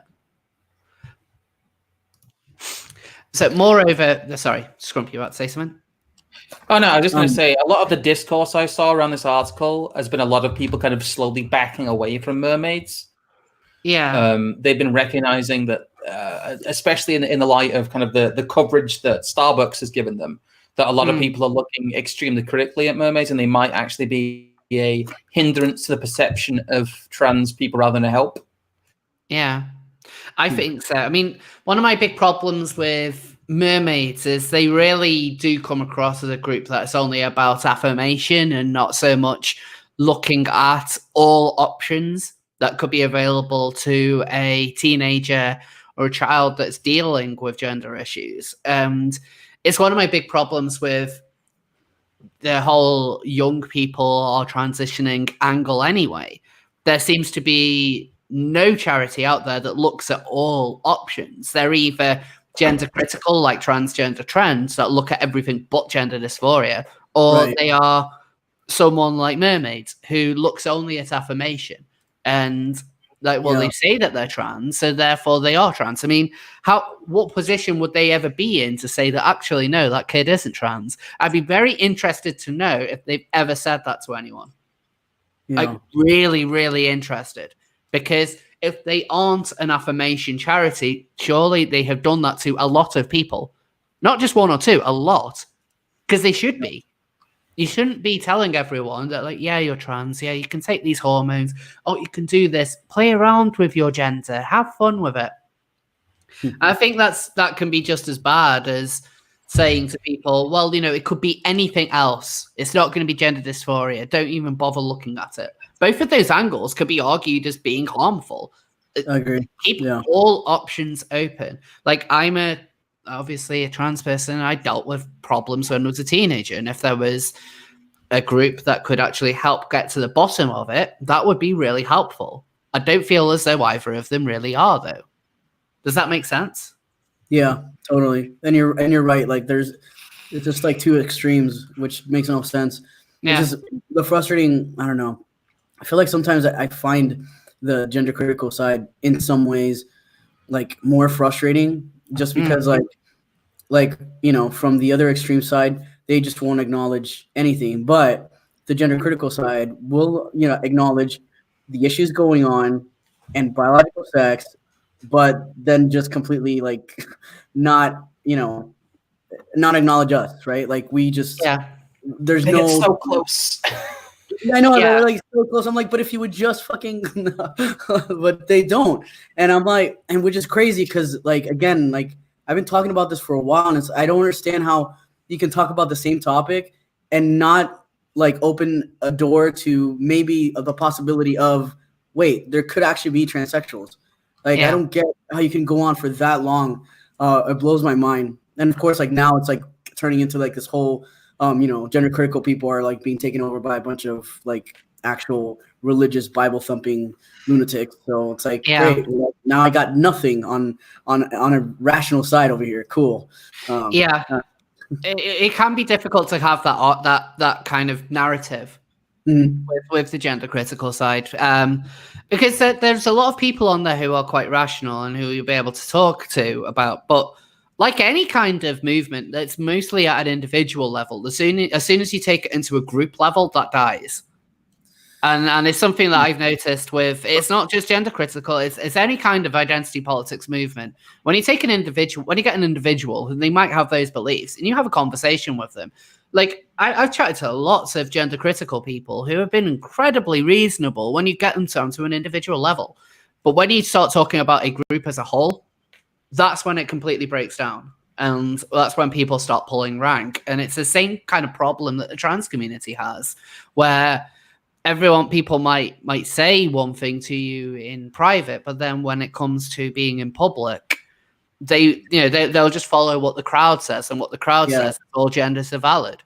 Like, exactly. They're effectively two sides of the same coin in a lot of ways. And I think both sides would be like, you know, they're not going to be comfortable to really admit it, that they have probably more in common than they would like to think. Yeah, exactly. Because I mean, honestly, both sides give a fuck about kids, right? Like, they just want that Absolutely. to be handled in such a bizarre, like, complete two different extremes. Like you were saying, one is like affirmed, the other one's like, nope, not a chance. That's not a real thing. Yeah. It's like, holy crap. Yeah, and it's interesting when they talk about things like conversion therapy, because both sides make the same mistake. You effectively saying that they're the one that cares about this particular group, but the other side is trying to convert them into being something that they're not. And Graham Linehan in particular is very interesting for this, because a couple of months ago, he accused a trans activist, I believe her name's Katie Montgomery. He accused her of supporting conversion therapy. Yeah, and I saw that. Yeah, and the thing is, she doesn't support conversion therapy. Right. But then when he was accused of supporting conversion therapy, he threatened to take Pink News to court. Like, both of them are throwing the same arguments at each other. Like, no one's looking at converting people. Sorry. Like, no, that's it. No one's looking at converting anyone. Yeah. But they're making the same arguments, and then they get offended when the other side makes it about them. Like, can you not see the similarities here? It's like I say, the TERFs are annoying as well, because they, I guess, the gender critical side now, they hate the word TERF. But, both sides, I think, to a degree, rejects medical evidence. Right. Because there's a lot of medical evidence that self-ID is harmful now. It's all coming out. A lot of these reviews are starting happening. But there's a lot of medical evidence that, gender dysphoria is real and transsexual people exist. That's the consensus. And like you said, that I guess the gender critical side, because they're not the current cultural zeitgeist, has been made to concede a lot of ground through attacks. Yeah. And I think the trans activists haven't. They've been coddled and wrapped in bubble wrap and insulated from debate. Absolutely. But like I think both sides, really, to a degree, are science and medical deniers. And it's almost like if you go on a case-by-case basis and you give people, actual medical care and, oversee it with proper medical professions with boards of ethics behind them, things go better. It's interesting that all this stuff about trans issues has come to the surface and things have only got worse. Like, there's referrals are up 3,000% to the GIC, so no one can get appointments within 2 years. And, Sweden, there's been a big pendulum swim one way and there's been a big pendulum swim back the other way. And it's just been a complete mess. And it seems that it was better when it was just left in the hands of medical professionals to make rational decisions. Yeah, it should be. And regarding the waiting times, as I always say, just go private at this point. Like, it's not fair to wait so long, like a good 2 years or even 3 years in some instances. But one of the things I've always found interesting about the private route is I've known someone who did go the private route, and the GP told this person that actually they don't have gender dysphoria. And that caused a funny meltdown. That caused, like, my old housemates, we had a good laugh about that. It was fucking hilarious. It was so funny. But like, it's just so like, even if they go private, you can get good care. You can get really good care, and they will be blunt with you. Do you have? I mean, you're going to them saying that you have a problem, and so these people, like they need to tell you whether you have that problem or not. Otherwise, you're wasting everyone's time and you're potentially doing yourself a lot of harm. Whereas the likes of Charing Cross in the UK, they're quite intertwined with a lot of activists, and it's very easy for there to be campaigns of hate run against them. And the same person who was told they didn't have gender dysphoria then went through the GIC, and they actually accused one of the doctors of molesting her by touching her penis. What? Yeah. Huh. And so this specialist was actually suspended as a result, and it was an investigation carried out. I did want to say, like, I was thinking about this when you were talking, or I think it was Scrum talking a while ago. I forget. Anyways, like, sometimes I do a bad job at this still. I'm not as good as like, kudos to you, Rose. Like, you're really good at like just talking about your own shit and not getting involved in like arguments on Twitter. I'm bad at that. Like, sometimes I jump into conversations and I regret it right away. I'm like, oh, fuck that. Yeah, yeah, fuck I know. that. Because honestly, like, what I've realized is, you know, like you were talking about how the whole conversion therapy and the whole, you know, that Graham dude versus Katie and their meaning of conversion therapy is different and etc. whatever. But like, it's just there's so many different groups involved in this topic that want to achieve it, like some kind of goal in a different way. For example, like I feel like personally for me, and I don't know if you agree, but like I just want this to be perceived as like a medical issue, and I want to go live my life. That's it. That's it. Literally, I just nothing more, nothing to it. Like, but you know, for people that are, for example, non-binary, their goal is along the lines of more of like they want to smash the binary. That's cool. Whatever. I don't agree. I don't care.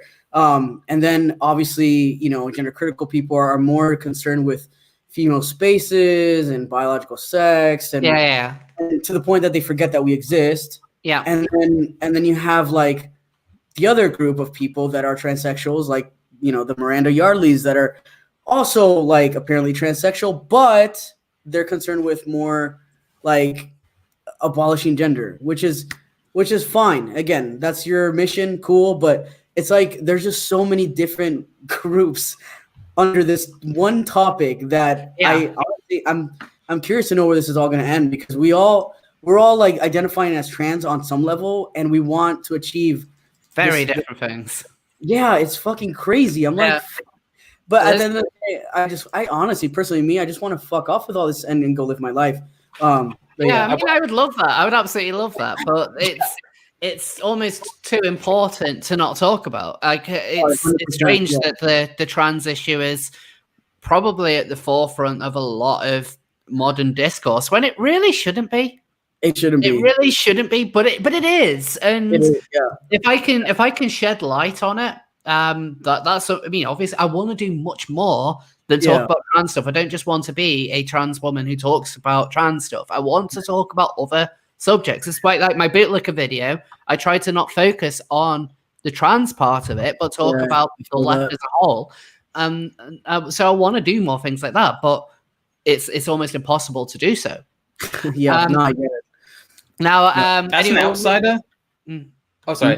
I was going to say, as an outsider, just your point there, Mars. I think the medical aspect is really what made me able to understand transsexual people properly. And that was kind of the vector I came into understanding it. I think that's the easiest way to explain it to most people as well. I'm a bit harder on non-binary people. I say, fine, you want to smash magenta binary, but you know, 99.999% of the population doesn't. And good luck trying to convince people that argument. You're just going to turn people off and make it harder for people who want medical care. That's always been kind of the thrust. When I end up talking about this, I do it out of frustration. I very rarely talk seriously about these issues on something like Twitter. I generally just like point and laugh at absurdity. Or if I see someone being very, very obviously provably wrong, I'll kind of do that as an exercise, but mainly to other people. You're never really going to convince someone. It's very rare people admit they're wrong. I've had it happen actually once this week with someone who DM'd me, but that was a different thing. Totally get that. But it's the case of, I think the easiest way to explain to people is the medical aspect, and that's really just getting lost in all these different agendas of people. Well, I think the priority is giving people who need medical care. The rest of it is just like weird social bickering. 100%. But I mean, like, it's hard not to look at it from my point of view. Like, I understand like somebody that has no clue what like transsexualism is, but like from my point of view, I always look at it's hard to not see it as a medical issue when it's always attached to mental. And mental to me that's medical. So like even though maybe top surgery seems like cosmetic, but that actually does affect my mental state of mind. So how is it not, you know? I don't know. Sorry, you wanted to move on there, Rose. So I want to move on to some more seals. But just before I do so, I want to go over a few more super chats. So a few more have come in. Michelle Renee with $2. Happy birthday, with it looks like a little picture of some cake. Thank you so much. Moy Felicita with 20 DKK. I think it's Norway. It's a Scandinavian one, I think. I keep on forgetting what DKK is. I'm really, really sorry, Moy. But She says, much love to the Rose Discord. Yeah, please come and join the Rose of Discord. Everyone, BKK is Danish kroner. There we go. So like I'm really sorry I'm not as active in there as I should be. I've had a lot going on, but I really do want to get more and more involved. There's a lot of great people in there. I just want to, please come and join. I'm just having a quick look in the Discord now. I can see Antonia and Lesbian Vampire in the chat-a-thon. Come to the main stream, guys, and come listen to it. There's a lot of people in here. I just want to give a shout out to them. Lizu Desu, Anders, Jay Willie, like all people who are on. Like come join the main thing, guys, please. Anyway, come join the Discord. Armageddon Sinew with the €5. Happy birthday. Please talk about gross cis gays and them ruining the queer community. They're like the next rung down on the progressive stack, aren't they? Well, it is. It's amazing when you look at the the kind of the progressive stack, and you have the NUS getting rid of there being a gay men's officer. So you have a lesbian officer, you have a bi officer, you have a trans officer, you have a non-binary officer. You have loads of these different officers. You have them for black and ethnic minorities, but you don't have one for gay men. Because gay men aren't oppressed enough to deserve representation. No, they've been taken out of the oppressed camp into the oppressor camp. When all the straight white evil men have been gassed, all the gay men are going to be looking around very nervously. Because they know that gay men will be next in fucking mayhem. It's insane. But could you imagine 10 or 15 years ago, could you imagine like now that gay men are the ones who are seen as the oppressors and not the oppressed? It says a lot about the whole narrative that these people have pushed. Anyway, I was going to say the gay men are next up against the wall and not in the fun Canal Street way. So. We need to go back to Canal Street. Last year was awesome. When we had that weird guy came and tried to stay in our flat. Are you weird? Yes. That was a fun evening, and then there was that guy. Yeah, because he was the one who came over because he was your fan and not Dank's. Yeah, that was weird. I had a fan come over and he wouldn't leave. It was weird. The fact that he turned up because he was your fan. Like that was. Yeah, the barman recognized me. It was very odd. That was really strange. It was a really good night. Sorry. Anyway, so Murky Jerky with the $10. This entire time, I thought you were around 22 years old, and come to find out, you're closer to my age. I don't often get told that I'm 22. I've always been told I look really, really old. How old are you? I am 30. I'm going to be 31 in an hour and 20 minutes. Oh, welcome to the 30s. Well, no, you're already there. Never mind. I'm in the 30s. Happy birthday, Eve Rose. You're absolutely adorable. Like a baby seal. Like a baby seal. Grump, how old are you? Baby seals are cute. I'm 28. You're not in the 30s.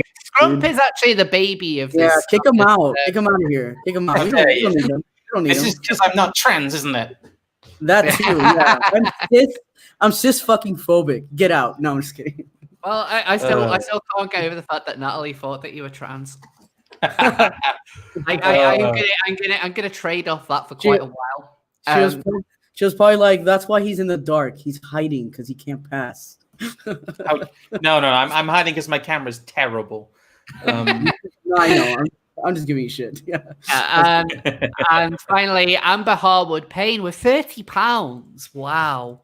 Have to go. Happy birthday, Rose. Have another bottle on me tomorrow. Great discussion tonight. Thank you so much. That's really generous. And thank you so much to everyone who has sent in super chats. Oh my god, another one.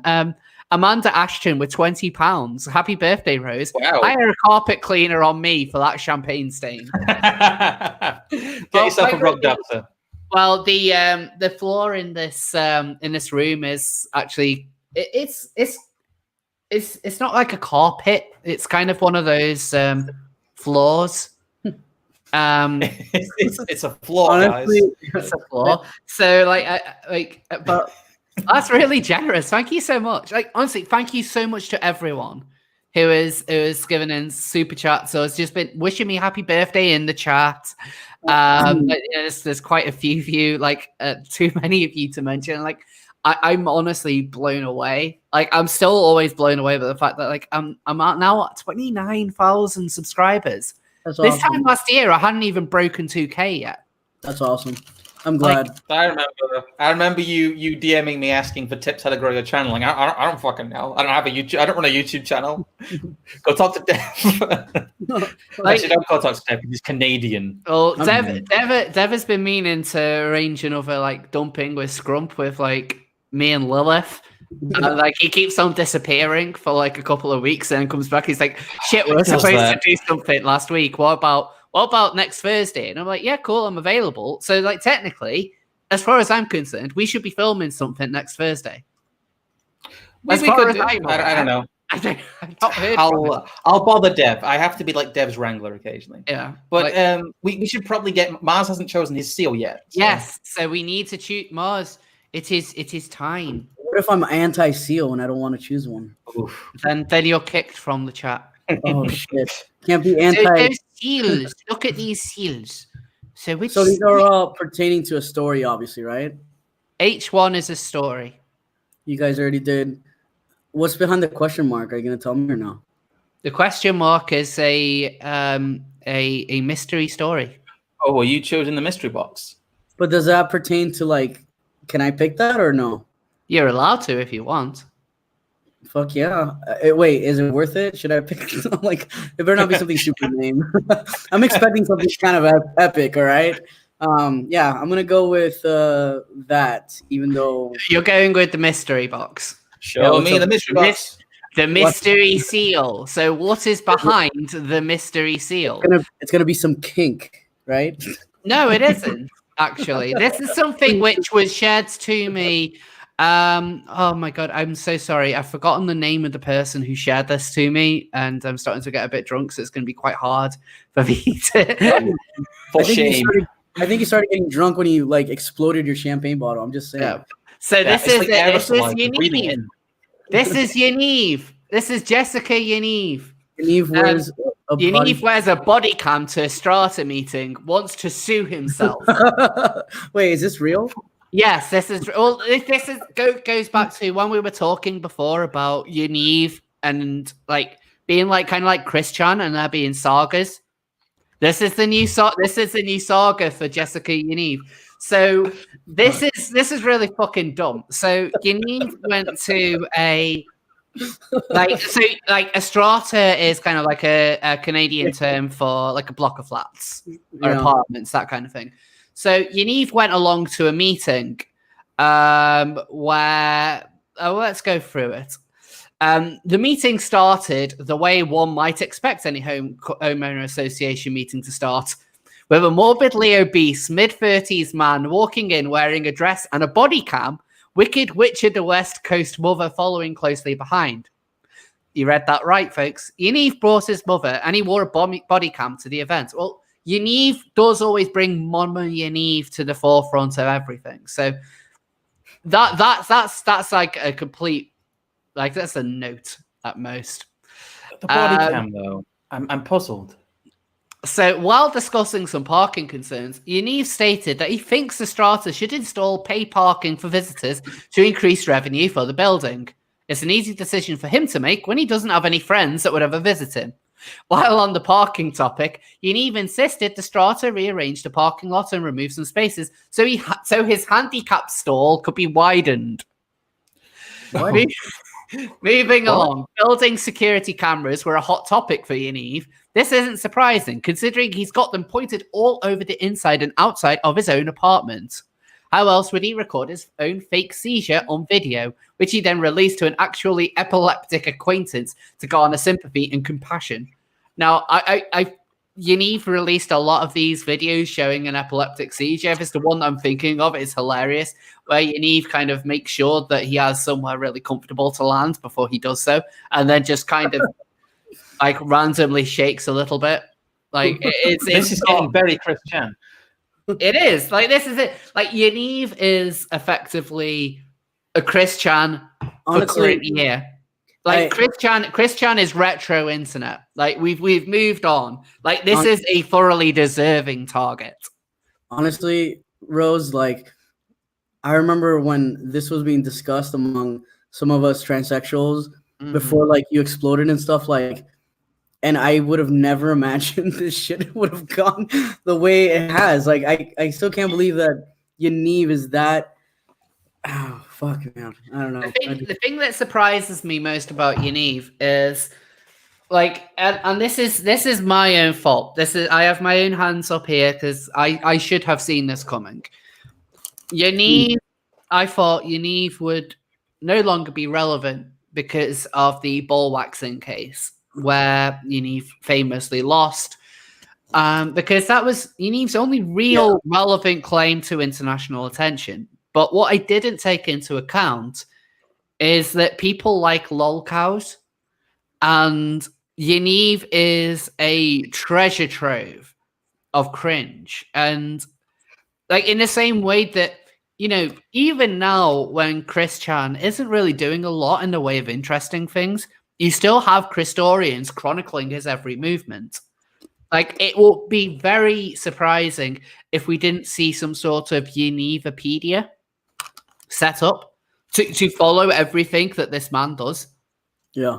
Because it's, like, I think, like, we all focus too much on, maybe on the fact that he is this, you know, the ball waxing cases, and he is effectively a vexatious litigant, but he's also really, really funny.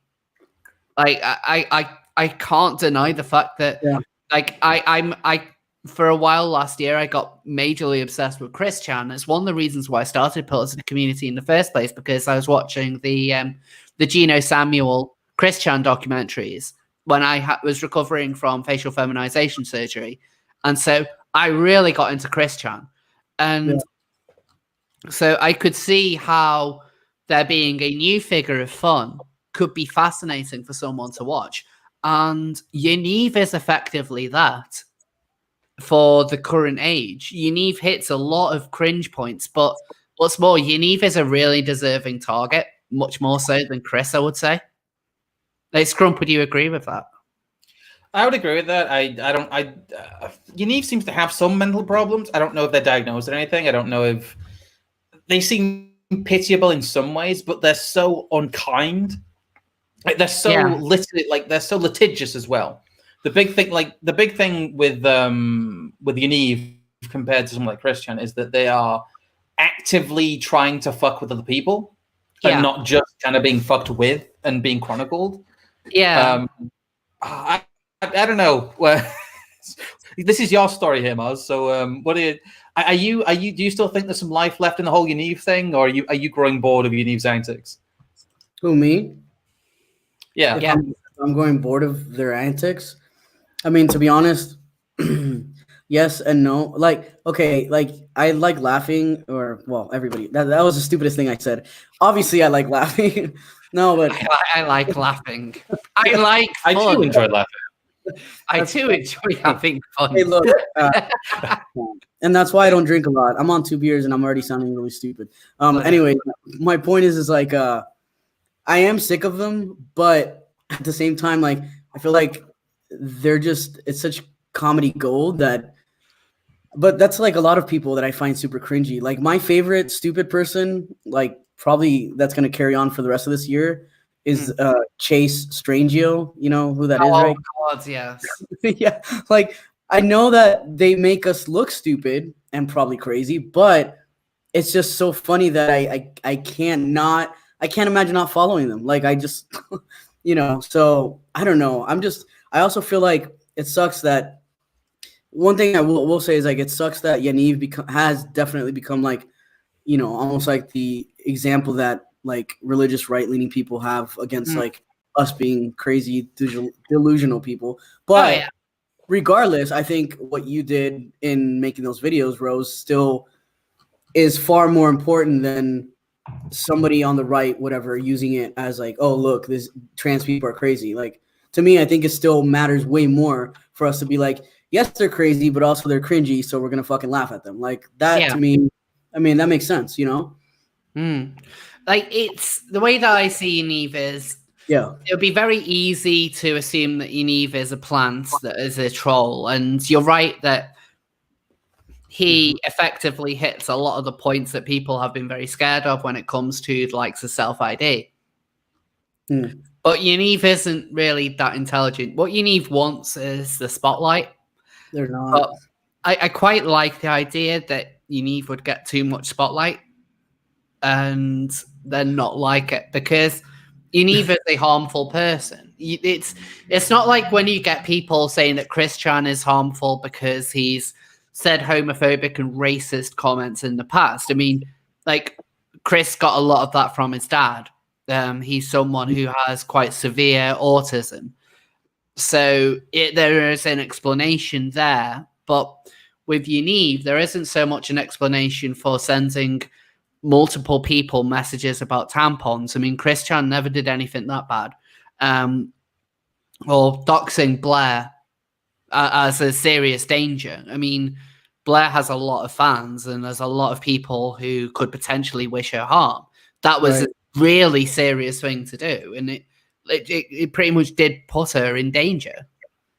Kind of. I mean, I don't know whether she ever received any threats as a result of it, but it put out the opportunity for someone to do that.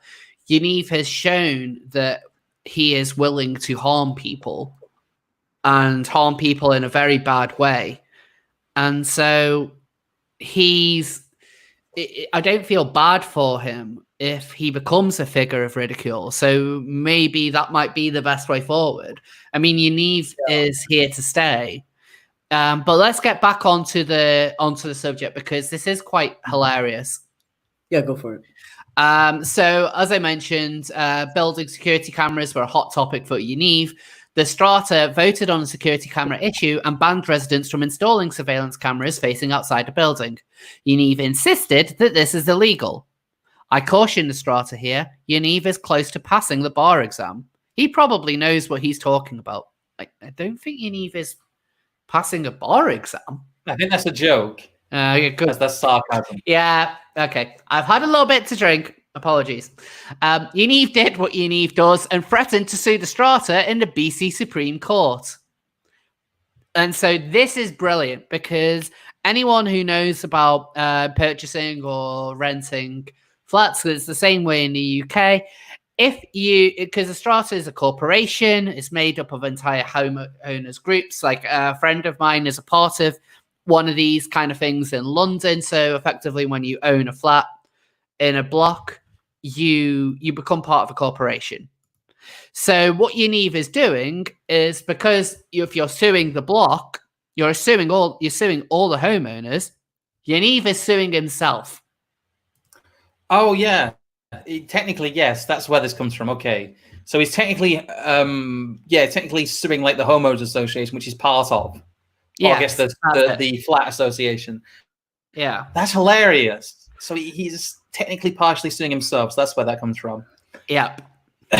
So what they say is the Strata Council, clearly sick of Yaniv's entire existence, told him to go ahead and sue them if he has the money.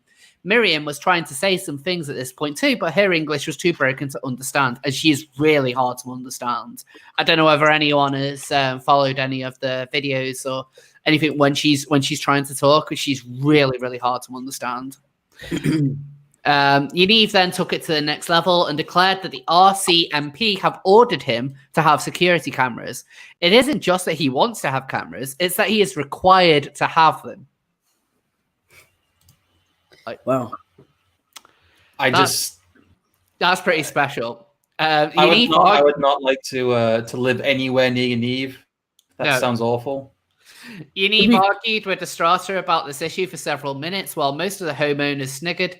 In the end, Yaniv asked the Strata to do something about people on social media posting information about him. This is what Yaniv really wants, though. Yaniv likes the I know. So I don't quite get, like, the homeowners association, who have effectively just threatened to sue, including myself, now need to go and protect me from the mean things people are saying online. You know that all this bitching that I've done about you? Go and protect me, minions. Like, it's a weird level of, like, this is why Yaniv becomes such Yaniv is our Chris Chan, right? If as a community, I mean, I know that Chris says that he is trans. I did a whole video explaining why he isn't. But if Yaniv, like, you know, let Yaniv be our Chris Chan. Like, I would love to do like a video series in a couple of years with like Jonathan Yaniv, a comprehensive history. I just kind of go over all this insanity. Like, I'll be honest. I've been very tempted to do a part 2 of the Pillars of the Community on Yaniv. Very tempted. I'm totally cool with that. Yeah. It's hard not to. I mean, again, like, they're so cringy. But they do love it though. It doesn't matter what kind of attention it is. Like, they do love the attention. So it's like, but I'm just blown away by the fact that they keep trying to like sue somebody. It's like, has it ever worked out to their benefit yet? No. In fact, Yaniv has lost every single case and complaint that he's ever put up. How do they have money to keep doing this though? Yeah. This is the interesting thing, because Yaniv will claim that he owns a business called JY Knows It, or his website, Trusted Nerd. Trusted Nerd gets very, very few traffic. When I looked into Trusted Nerd, this was before the Yaniv like became to the forefront of what everyone talks about when you talk about trans stuff. And it was getting such low traffic that it didn't register at all on there's an Amazon site that you can use to monitor traffic. It didn't show on there. It didn't show on the other one as well. That's it, yes. And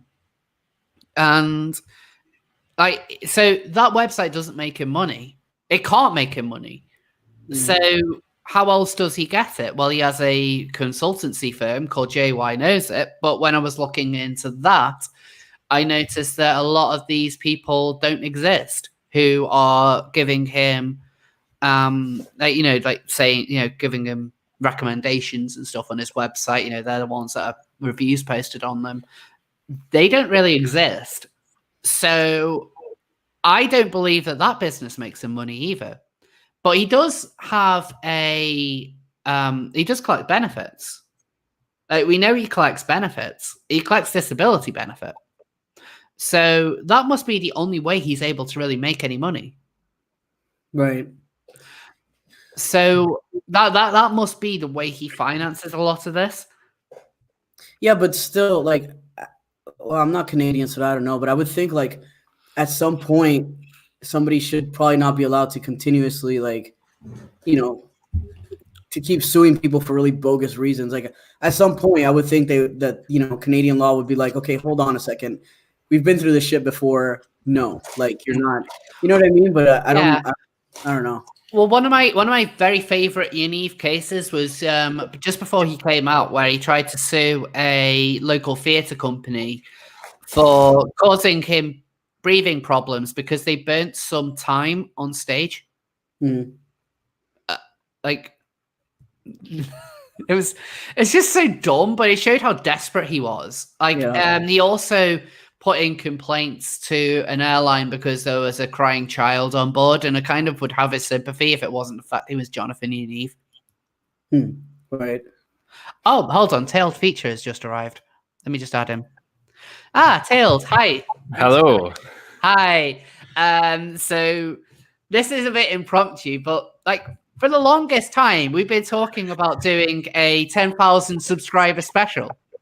Yeah, and both of us have surpassed that. You considerably more than me, but still. 3 times as much. Yeah, pretty much. So I thought that because it's my birthday, and so I thought, well, why don't we do it now? Why do we do this now? So just to keep you up to speed on what's happening, we are talking about the wonderful Jessica Yaniv, who had threatened to sue his own block of flats, including him, for not putting in like security cameras and not allowing him to install a load. Basically, turned his own flat into some sort of weird compound. Oh, okay. Yeah, sometimes it's fun to mock the afflicted, though, isn't it? Well, listen, what we were talking about, like one of the points I was trying to make is that Jonathan Yaniv is effectively our Chris Chan. Well, yeah, I suppose I hadn't really thought about it that way, but yes, I suppose that's true. The lol cow that keeps on giving. Well, that's it. I mean, like he's like unlike Chris, who is clearly quite vulnerable, but at the same time, Yaniv is just an arse. So anyway, so basically, long story short, he wants to put more security cameras on his building. He's told, nope, that's quite stupid. So then he threatens to sue his entire kind of like housing association, which includes himself. So he threatens to sue. Basically, he threatens to sue himself because people won't let him put up enough security cameras for his liking. Is he trying to do like? Is he trying to do like Waco, but like 5 stores up? Why does he want to turn his like apartment into a fortress? This is. Well, he always talks. He always puts out the message that he is this like really big name trans activist, doesn't he? Like he tries to make it look as though he is this like ultra popular, ultra cool person, and he's probably trying to argue that this is something which is needed for him. I suppose the thing that when you join a housing association or something like that, surely there are rules already. So if you want to change them, do you not have to get the agreement of the majority of other people who are also in that housing association? You probably think so. I would assume so. Yeah, I would assume so. But it seems like everyone in this is against Yaniv. Let me carry on with the. Imagine being Yaniv's lawyer, though. Imagine being Yaniv. Well, I don't think that's possible. So let me carry on. As the evening progressed, Yaniv pointed his chest around the room, suspiciously eyeballing everyone. Then the topic changed to something right up his alley: building security. The Strata decided some recent concerns over building security and if a security system would be valuable. Yaniv, obviously a high-tech security expert, piped up that the RCMP response times to these alarms are terrible. In his experience, his emergency distress calls often take over an hour for local police to respond to. Yaniv goes even further and adds that he knows for a fact that there is a $120 fine for false police reports. Yaniv's solution: hire armed guards instead. Never mind the fact that actual armed guards aren't even legal in most situations in Canada. Yaniv now thinks the best solution for a small Langley, BC condo is to militarize it. I mean, I appreciate the sentiment. I too would quite like a militarized compound, but I'd probably make sure it was my own property. So that's fucking amazing. That's absolutely amazing. Like just like it is. He's turning it into a full-on compound with like security cameras everywhere, armed guards. Like Yaniv's lair. Do not disturb. Did he bring a table with like Kool-Aid on it and bring like a boombox and start playing "Don't Fear the Reaper"? Because it's getting very Jones. It's almost like you could just imagine, Yaniv standing atop some balustrade somewhere going, "Welcome to my lair." There's these armed guards like, "Will you get past my guards?" as they come running down the stairs at you. Long story short is basically everyone in his tower are getting pissed, or his block are getting pissed off at him. The local police are getting pissed off at him as well. So we could soon be hearing of the like the homeless saga. Well, that's the thing I was about to say. Was basically what will happen is everyone will get so annoyed at him, and the housing association will say, "Well, you're just being a disruptive tenant, so you're out." And then obviously, transphobia. Well, it is like Yaniv would use that as an excuse to sue them again. Yeah. Any opportunity that Yaniv gets to kind of paint himself as the victim, he will take. But as we've discussed, he's never successful. Every single time he fails.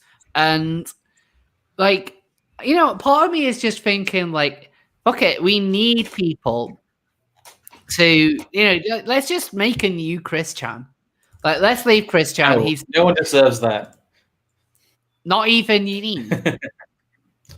Not even the tampon fetishist, the person who wants to arrange swimming events for topless teenagers. Not even that. We don't deserve that. We don't deserve to suffer through this constant Yaniv saga. Please, enough, Yaniv. Please. There's only so much we can take. I think it's great. I don't know. Like, I know it sounds stupid as fuck or weird, but you know that one picture that you made of Yaniv where like his head is like sideways, and it's like on like a. Oh yes, that was the Evangelion. End of Evangelion. Yeah. I don't know why I love. Sorry, I don't know why I really like that image. It just. Like, honestly, if that was your merc, I would totally wear that shirt because it's so stupid. It's so stupid, but like so perfect. Like Yaniv's face looks like a fucking moon, just like face planted on like ground, and it just. I was just saying, if I love the end of Evangelion meme. If I need a legality of making that as a piece of merch, I would do that. It's a bit of a gray area, yeah. Yeah, but the thing is, if I knew any artists who could draw, if there's anyone watching or ever who is an artist who would like to do that, please get in touch because I would absolutely love to put that on a t-shirt or a mug or something. I was so proud. Yeah, if it's an original piece of art, it's technically parody, so you can get away with that, I think. Yeah. That'd be fun. I'd probably get an end of Evangelion. Evangelion. God. Okay. Now I've got tumbling down stuck on my head. To nothing. Sorry. So let's give Yaniv a little bit of a rest. So Tails, you are new to this stream. So on Unpopular Opinions, we have like AA has like you'll have something of news. Right? Yes. Yeah, so it'd be like the Scrooge of news, the pickles of news. Well, the pickle jar of news. Yeah. Well, guess what I have? Oh no. Of course. The seals of news. Of course. I should have guessed. To be fair. So we've talked about Ariel Scarcella. We've talked about Sweden. And we also talked about the mystery seal, which was Jonathan Yaniv. So the stories that we have left is the recent Labour meltdown, Marks and Spencer kicking out an NB for being in the men's changing room, the NB haircut kind of meme that has come from BBC, or drag queen story time, which happens in Scotland. Well, yes. I was kind of hoping that drag queen story time hadn't been done because it comes from my country of origin. Yeah. But then again, so does the person in the video of NB haircut. So, but that is more of a kind of a silly kind of meme one, whereas drag queen story time is a little bit more pertinent, shall we say? So I'll go for that one. So going for drag queen story time. Yes. All right. So do you want to tell everyone about it? Well, the short version is that there was a primary school, so we're talking kids age between sort of 5 and 11, and a drag act was invited to this primary school to do a drag queen story time type thing with the kids. This was done completely without the parents' knowledge of this happening. The head teacher, I believe, is a lesbian and possibly a political lesbian, who knows. This was also, at the same time, the school was visited by Mary Black, the MP for the area, who is a notorious SJW type. And basically people started thinking, well, who is this drag act? Her name is Flo Job. I know, like that made me fucking cringe. And oh no. Yeah, and there's a little bit of a well, let's just say there's some rather dodgy tweets and things that she's done in the past, which maybe make her not the most suitable role model for children, because that's what she was sort of being touted as during LGBT History Month, essentially. Yeah. Well, I like the post in the background that seems to say like respect and safe with this absolute creature there. It seems a bit of a juxtaposition to me, but oh god, yeah, look at that. I don't know what it says. It don't know what it says at the top there, but it says respect and safe, and I'm just like, I don't think people feel particularly safe around this person. No, and the fact that it's that her name is Flowjob. Well, apparently, she, I don't know, was at least introduced as just Flo and not the full name. Oh, well, at least they didn't give the job. Mercifully. You gotta give them that. Like, yeah. And the fact that it was just meant to be like a story time in of itself, I'm not too bothered. It's like, okay, we'd be as well just getting a clown in to, do a story time, and that would kind of be fine. If that was all it was, but considering this person's background and history, I've worked in schools, I've worked with kids. You have to go through stringent background checks and stuff like that. There is no way that Flowjob would have got through these background checks, so they obviously had to kind of usurp the system that's in place to get her there. Yeah, so what's a CRB check? Like, I've heard of instances where like a teacher had been found out to have posted, like, there's some nudes that leaked of a teacher, and she was actually fired as a result of that. Now, this wasn't pictures that she had purposely put out online. These were things that had just leaked, and she lost her job. And yet someone called Flowjob, who's, if you have a look at their their actual profile, there's a lot of graphic stuff out there. This is someone who, have any of you heard of Emily Hewitson? Conservative activist. She's like about 20 years old. She became famous after appearing on Question Time in the audience.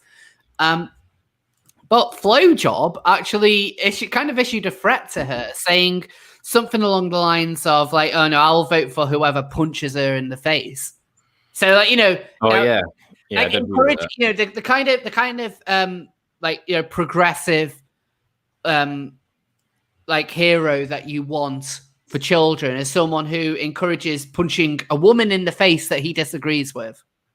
Yeah, and the other bit of the story was, obviously some people were going, do you think this is appropriate? A lot of the parents were saying, I wish that this had been run by us first, blah, blah, blah. Very reasonable things to say.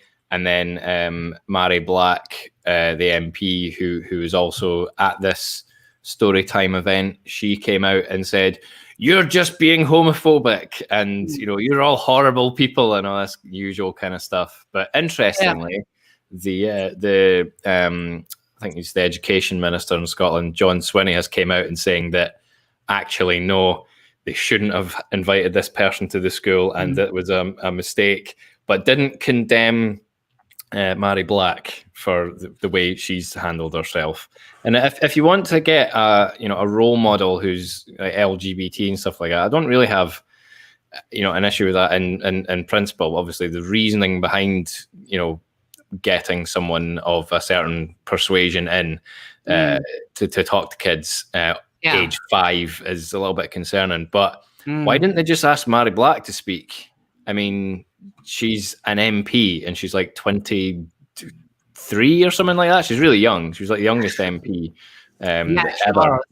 Yeah. So if you want someone, I know obviously Mhairi Black doesn't look quite as well. She maybe does look a little bit as scary as this person, but maybe I wouldn't want to comment.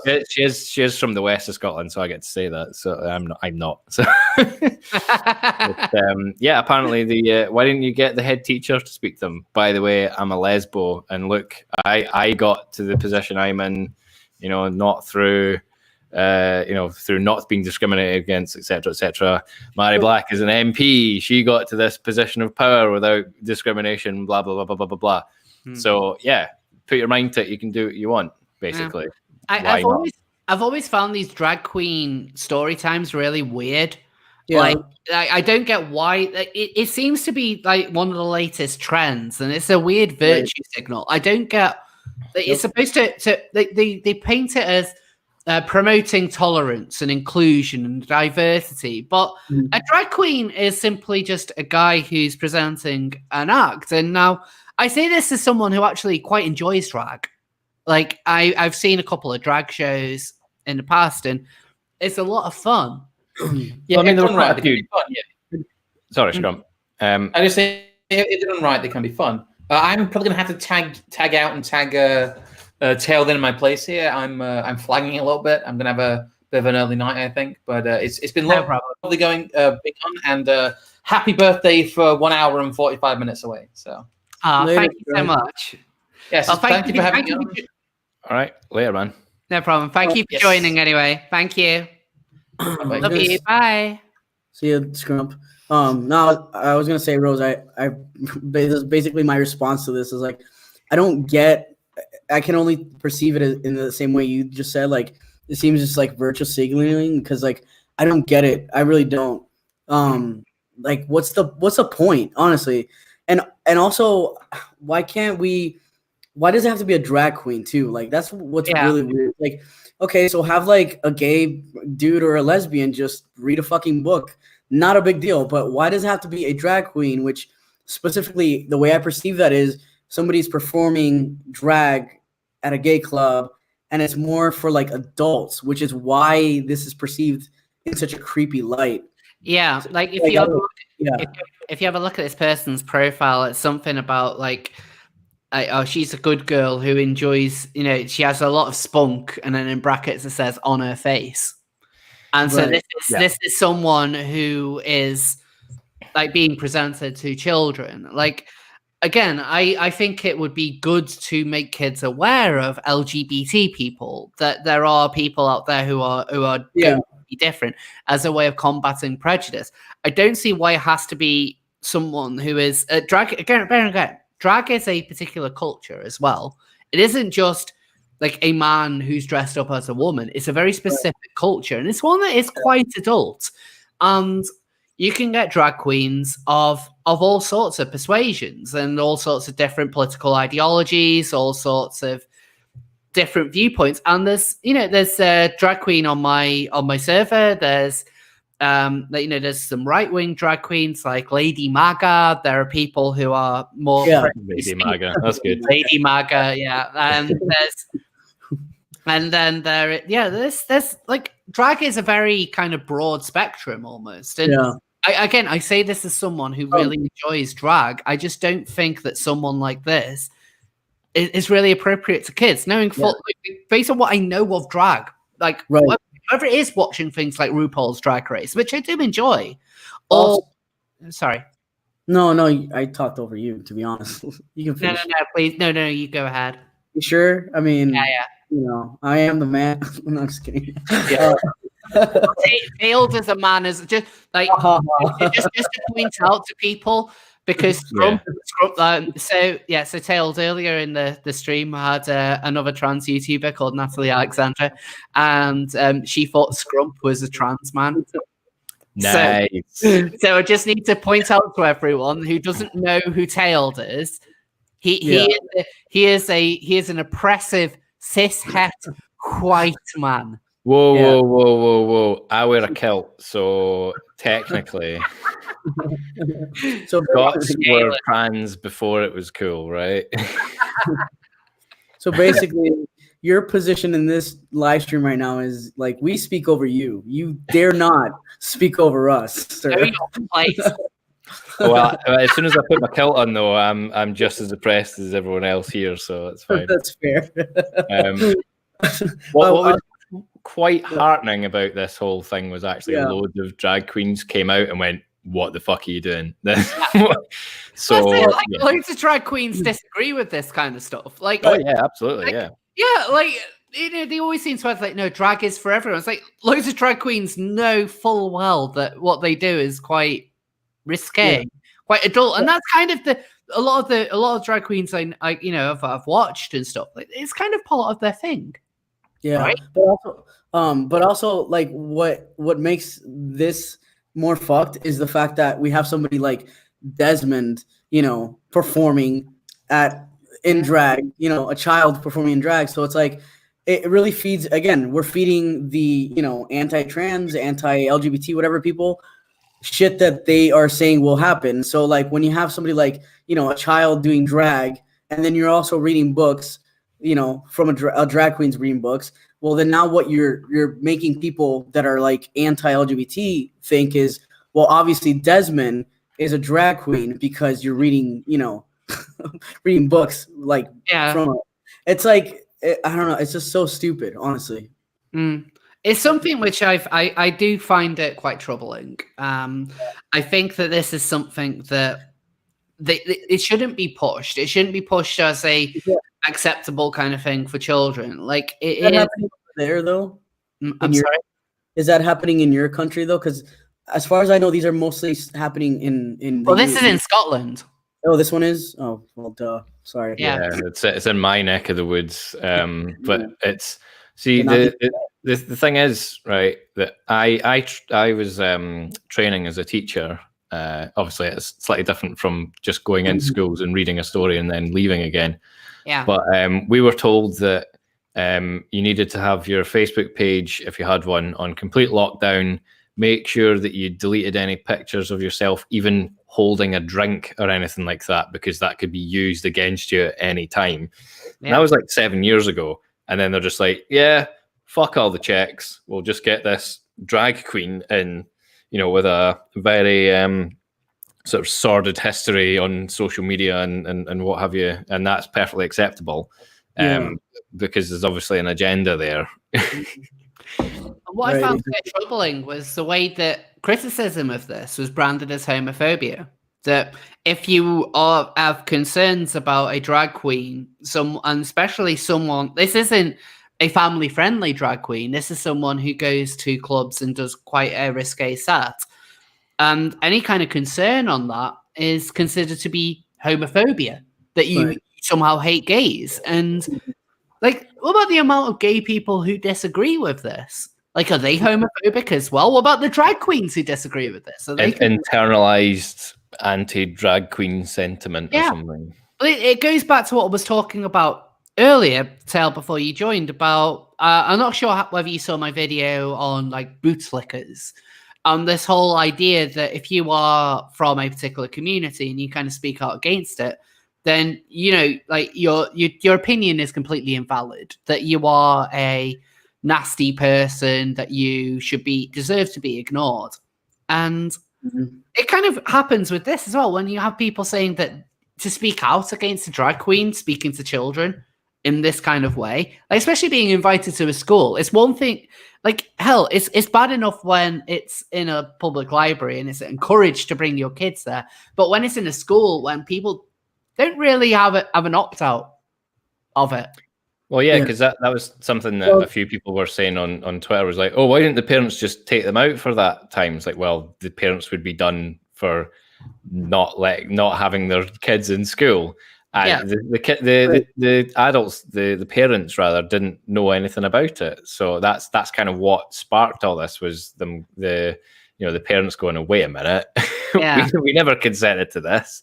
Are you sure this is appropriate and all that kind of thing? But the parents do have the option of opting the child out, right? Well, I don't think in this instance they were even state school.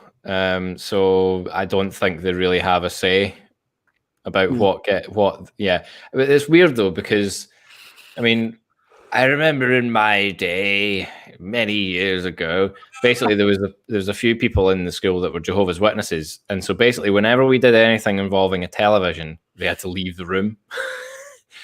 So the parents had the Jehovah's Witnesses were always interesting. I remember there was a kid in my year who was a Jehovah's Witness, and his mum didn't own a TV and didn't want him to play video games because she was scared that like a demon would come out of the TV and grab him.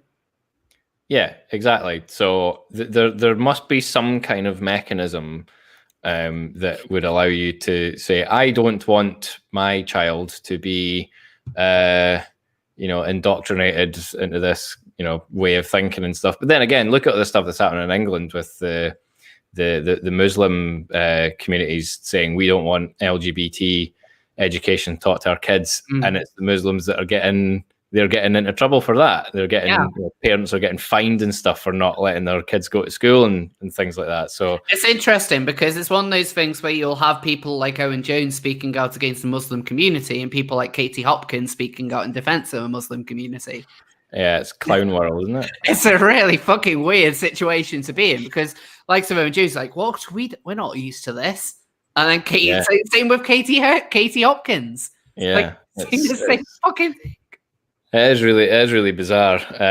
So yeah, I don't know if parents can, opt out of this kind of thing. I mean, what would you say? I don't want my child to be, involved in any sort of LGBT plus education and stuff. I think if you did that, the school would probably report the parents to the police for homophobia. That's crazy. For a hate crime.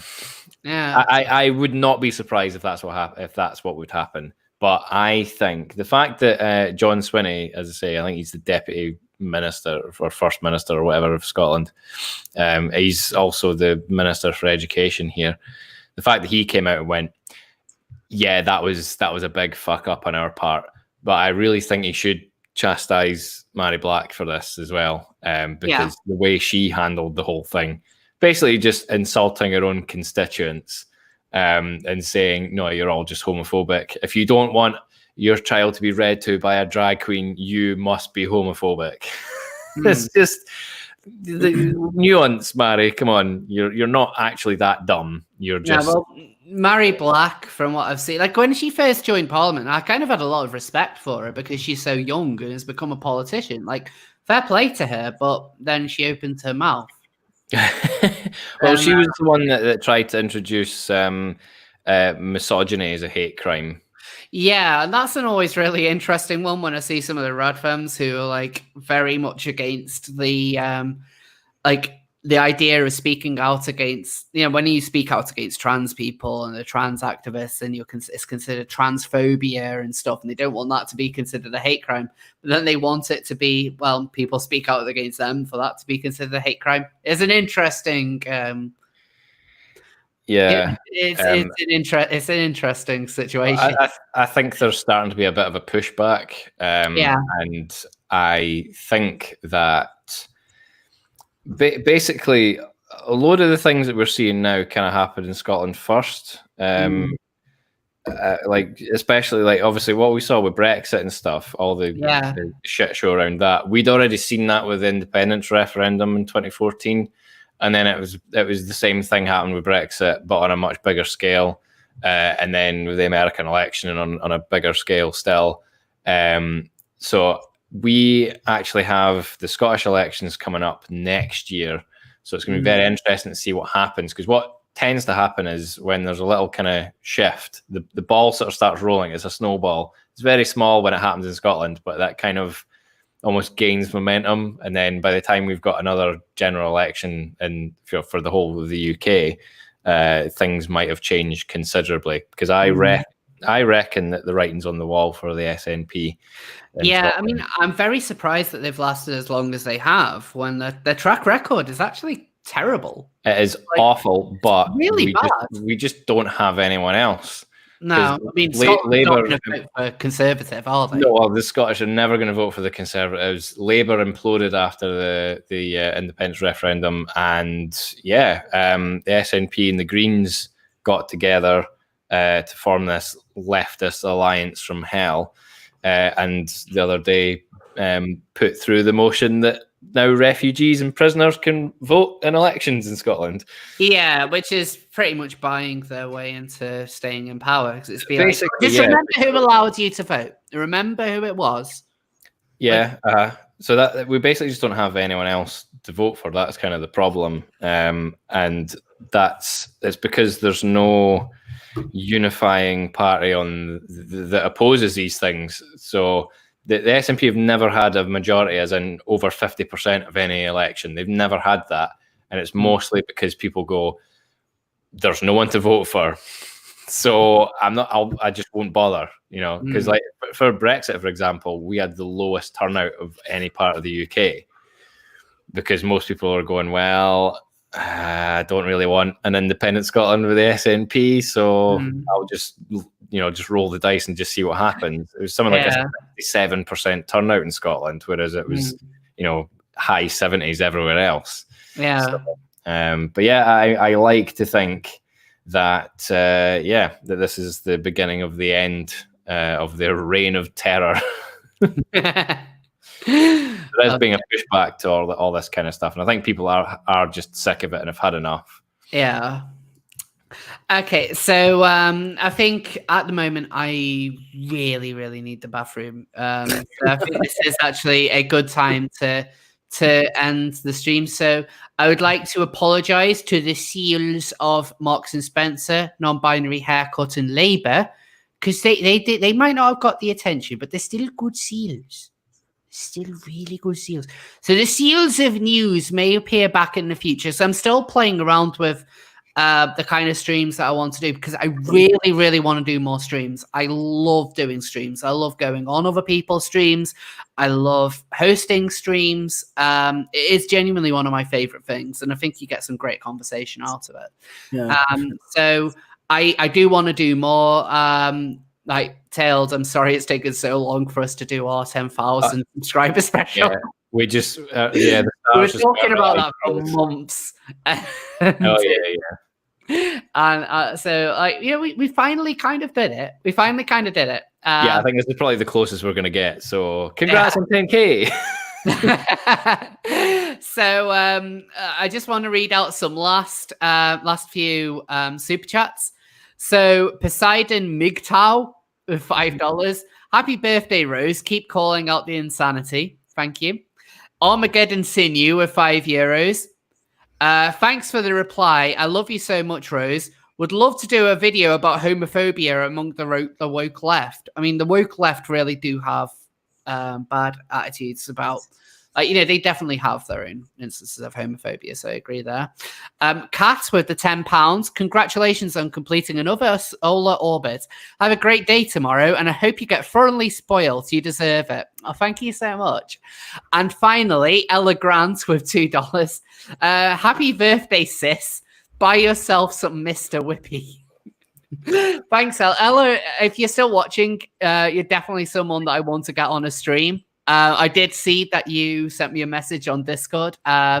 Hopefully, if you're into it, I would definitely be into doing a stream with you. I think you're awesome. But anyway, I want to thank everyone who's tuned in. I want to thank everyone in the comments who's been leaving lovely comments and wishing me happy birthday. I really, really appreciate it.